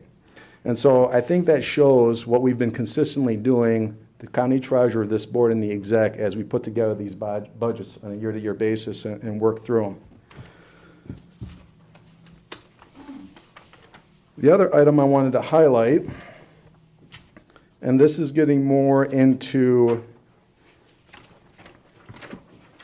the back of this page. Now, if you flip over, you can see portfolio high watermark. What I wanted to highlight here was basically the fact, and all of you have sort of seen in the papers and are plugged in and know that, you know, we have record-breaking amount of funds at the county level. And so if you look at the portfolio high watermark, what this represents is the highest balance on hand in the treasurer's investment portfolio, what we're holding on behalf of the county. And what you can see is that there's a dramatic increase year after year, and certainly 2022. And so I have an update on this graphic. For September, you should know that the green bar, once it's included, would be $890 million. So that's a record-breaking number. And as you can imagine, having all these funds is great for purposes of delivering services to our taxpayers and our residents, but all that public money generates a lot of paperwork that people in the treasurer's office have to keep track, review, and document it so that we can maintain proper custody of these funds. And so there's a lot of work that goes into that. And related to that would be the bottom half. And so on the bottom half is state-mandated tax adjustment cases, which is a mouthful and is really a catch-all phrase we use in the treasurer's office. What this boils down to is that there's different avenues for people to essentially appeal, fight what taxing jurisdictions say they owe, and so they get to have their day in court. And if they win, there's changes that need to be made that obviously take into account what happens. And so what I'm referring to would be decisions from the Michigan Tax Tribunal, decisions from an assessor reversal, state of Michigan audits on people whether or not they have a valid principal residence exemption and should get that break or not on their taxes. Decisions from the State Tax Commission, Board of Review changes, uncappings, assessor denials. This all adds up. And bottom line, what I want to leave with you on that bottom half is when these corrections need to be made at the county level, the faster that we make them, the better off we are. And here's why. If due to a change, we have to pay something out to somebody, the sooner we inform them, the sooner we pay it out, the less we pay essentially in interest because we owe them that money. And this, likewise, let's say there's a correction where somebody had a PRE on multiple properties, and so he was denied on the one here in Macomb County. So obviously he would owe something, and so we want someone at the county level to process that paperwork and send the bill out so that we start collecting that interest. And so what I wanted to highlight here on the tax adjustment cases was the uptick every year in terms of the total number of cases. And so if you look at 2019, the total number of cases there was 860 cases, or 859. 2019 was the last time we kind of had a normal year in the bookkeeping department where we had 4 people handling these cases. And so a rough rule of thumb in the treasurer's office is you have 4 people in the bookkeeping department. Each one should be able to handle 250 each of these types of cases, adjustments, and all of that, okay? And so the uptick in work really picked up, as you can see, the third quarter of 2020, but really in the fourth quarter of 2020. That was a big state audit. They basically dumped on us in that one quarter 1,200 cases, which is basically like what we would normally do in a heavy year beyond a normal workload. And so ultimately, this created a backlog, created issues. We addressed it, and finance, we discussed it along with HR, and ultimately everybody was in agreement that we need a position added to the treasurer's office in the bookkeeping department to take on all these extra files, because we're anticipating next year having roughly 1,300 files, or 1,300.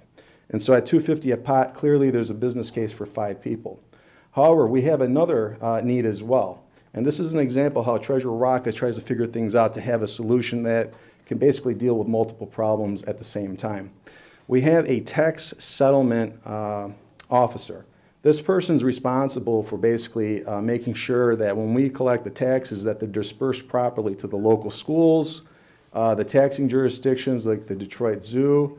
Everybody we collect taxes for, we have to timely send that out. And so ultimately what Treasurer Rocca proposed was the addition of a tax settlement assistant.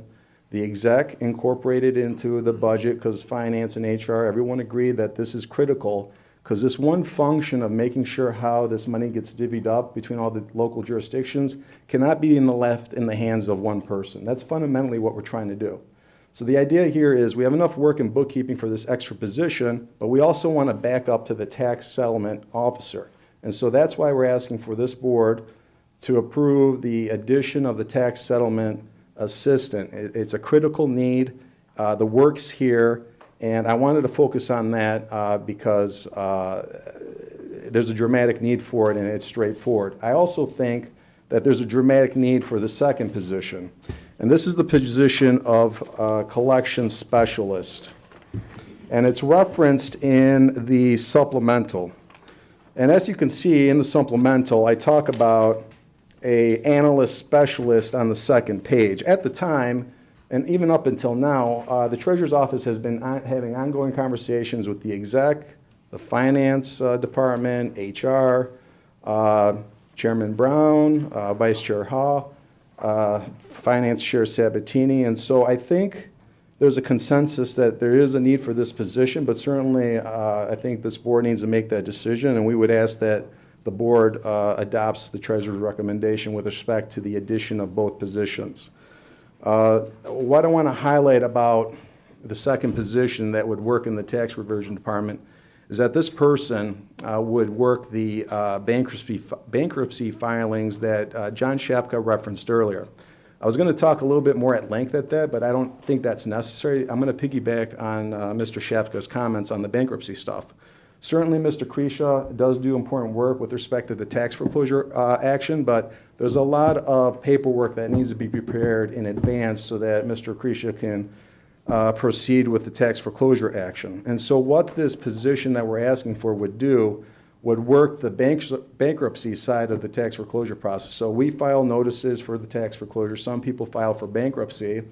Right now, we're working those bankruptcy cases to make sure if that person who filed for bankruptcy doesn't qualify, that somehow they don't walk away without paying us what they owe us. And so for that reason, Treasurer Rocca is asking for these two positions to be added. Now, one of them is included in the executive's recommended budget. As I indicated, we're having ongoing conversations. Treasurer Rocca would like an amendment from the board to add the position that I'm referencing. The position is that of collection specialist, and it would require a budget amendment to the personnel line item of $84,200. And we're still working with the exec and finance and this board. We'd like to have that conversation on trying to find a funding source for that. For the treasurer's part, in light of the fact that we're the department responsible for generating the investment income, we think that we can outperform a little bit in terms of the revenue forecast for the investment income. This really amounts potentially to a difference of opinion about 1.5% in terms of the revenue forecast for the investment income. And so that's what Treasurer Rocca would like to explore with this board and the exec, possibly amending the budget to include the second additional position I just mentioned, and that way we can have all the resources we need to do what we do now. You might wonder, well, how important is that bankruptcy work? Well, that generates about $400,000 in revenue to the DTR fund that gets in turn poured into the $8 million that the treasurer declares typically each year and that this board incorporates into the general fund. So I wanted to highlight that and basically open it up to any questions that this board might have regarding the treasurer's budget. Thank you, Joe. Commissioners, would like to speak? Questions? What? I'm getting there. Commissioner Matuzak is the only one that had her hand up, so. Thanks, Joe.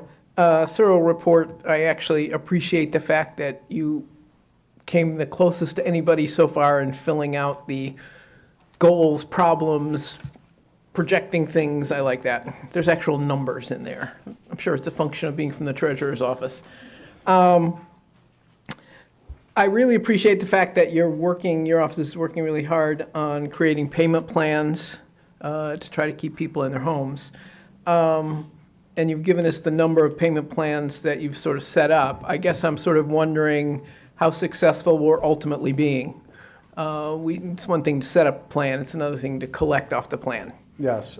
Do we have that rate somewhere? Yeah, I believe it's 95%, 98% in that range, depending on what year we look at since I've been here. I believe 98 was the most recent percent compliant. Wow, that's great.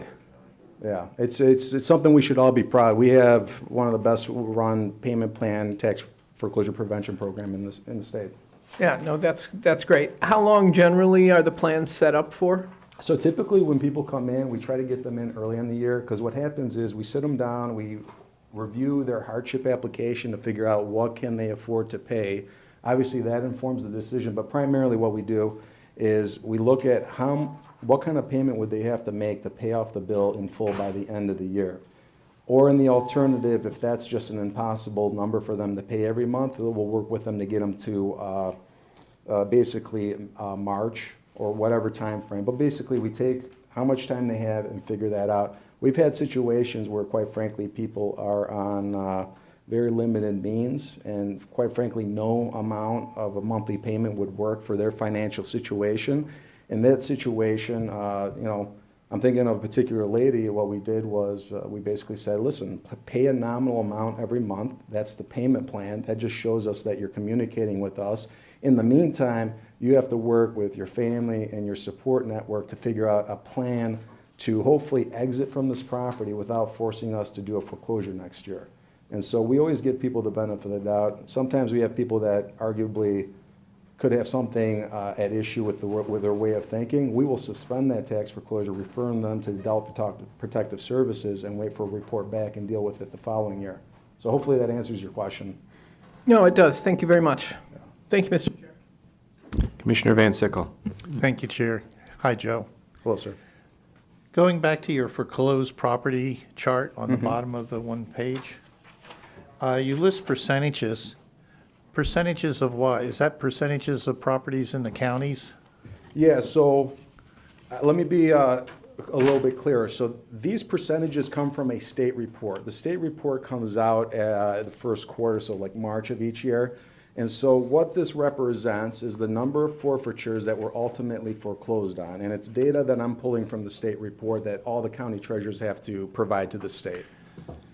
So if I'm reading this correctly, I realize it's a few years ago, but are you saying that in 2016, 5%, which is 1 out of 20, that 1 out of 20 properties in Macomb County were foreclosed on?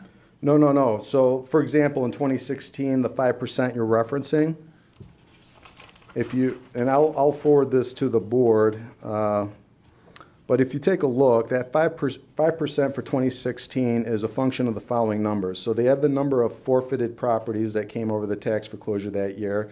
It was 6,698.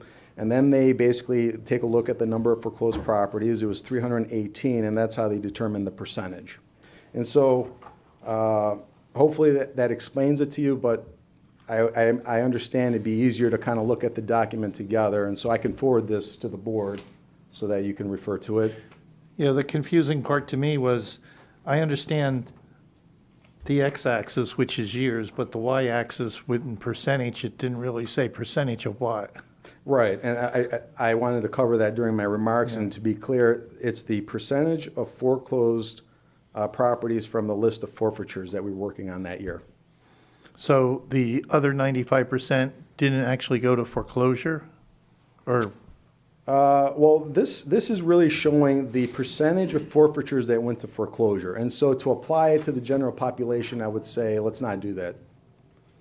Okay, and in the chart above, when you say you have 926 people on payment plans, how many properties are in the county?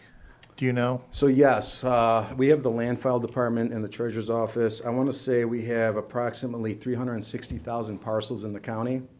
That's going off of my memory. I might be off a couple thousand or 10,000, but roughly that amount. So out of 360,000, we have less than 1,000 that are in trouble. Ultimately, less than 1,000 that were in trouble and did the right thing and worked with us to get a payment plan to prevent tax foreclosure. Yes, sir. I think that's a good thing for the county that we have such a small percentage in trouble.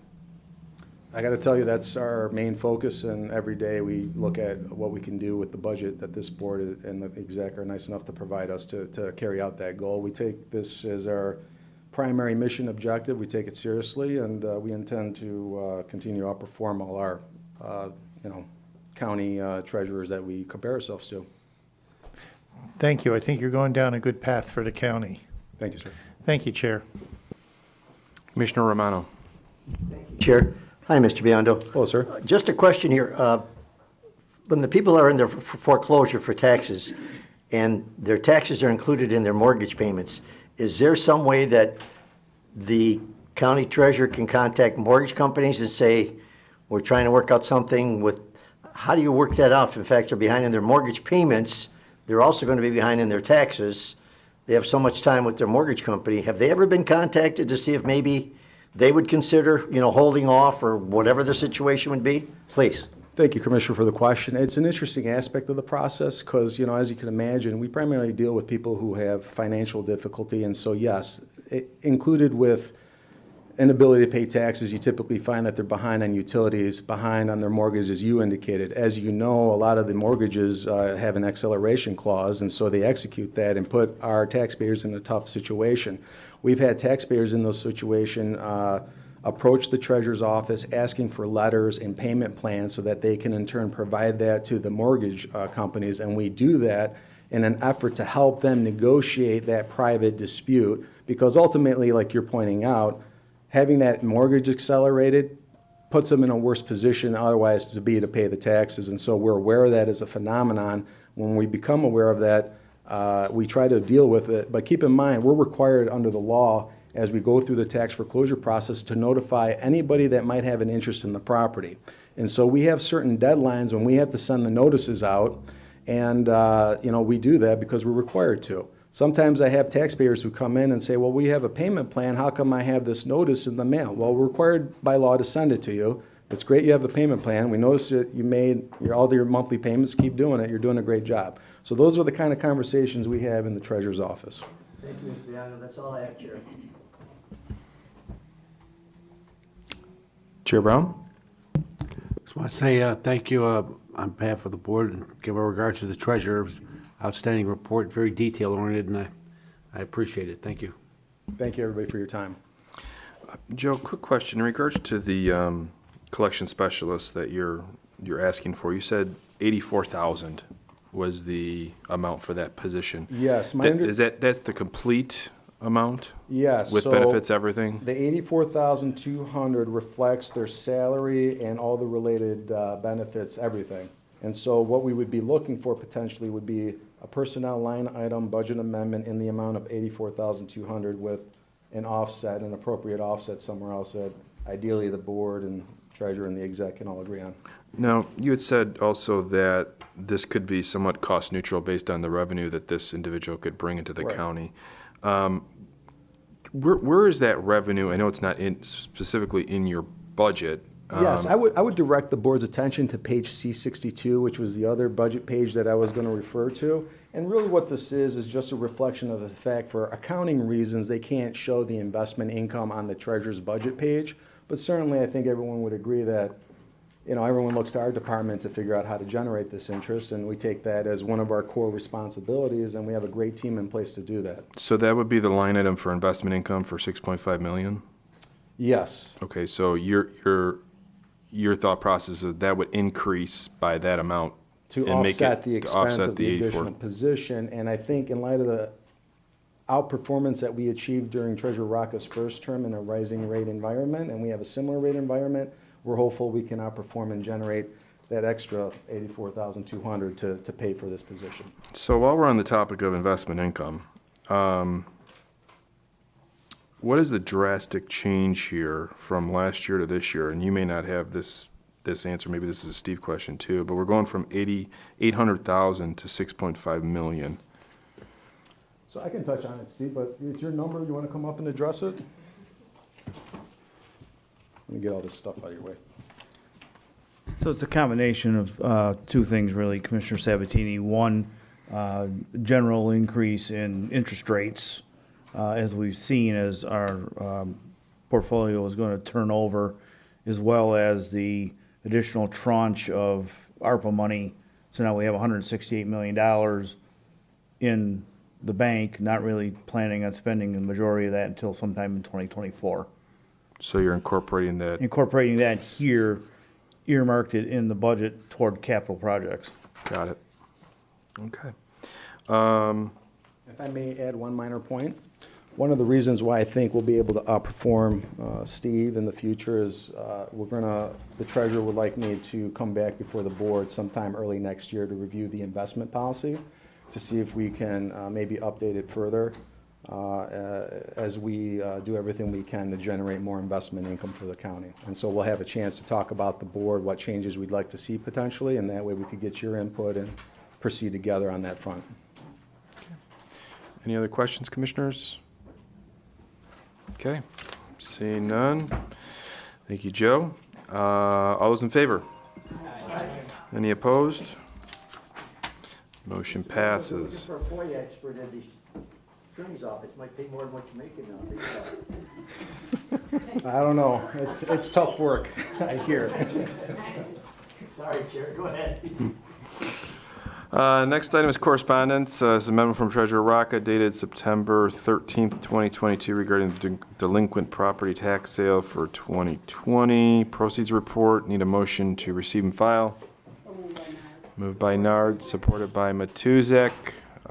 Any questions? No? Okay. Seeing none. All those in favor? Aye. Any opposed? Motion passes. Next item is public participation. This is the opportunity for the public who wish to speak for a maximum of 3 minutes on any issue. Anyone from the public like to speak? Going once? Twice? Close public participation. Next item is commissioner comments. Commissioner Hall. Thank you, Chair. I'd just like to welcome back our good friend Joe Romano and hope his health is 100%. Chair, if I may, I appreciate the calls and concerns of my fellow commissioners. I am mending well. Time will tell. But thank you for the interest. I appreciate it. And he talked more this meeting than he has in the last month. Thank you. Any other commissioner comments? Okay, seeing none. Made by Romano. He's back. Supported by Nard. He is back. All those in favor? Aye. Any opposed? Have a great rest of your day, commissioners. We'll see you tomorrow.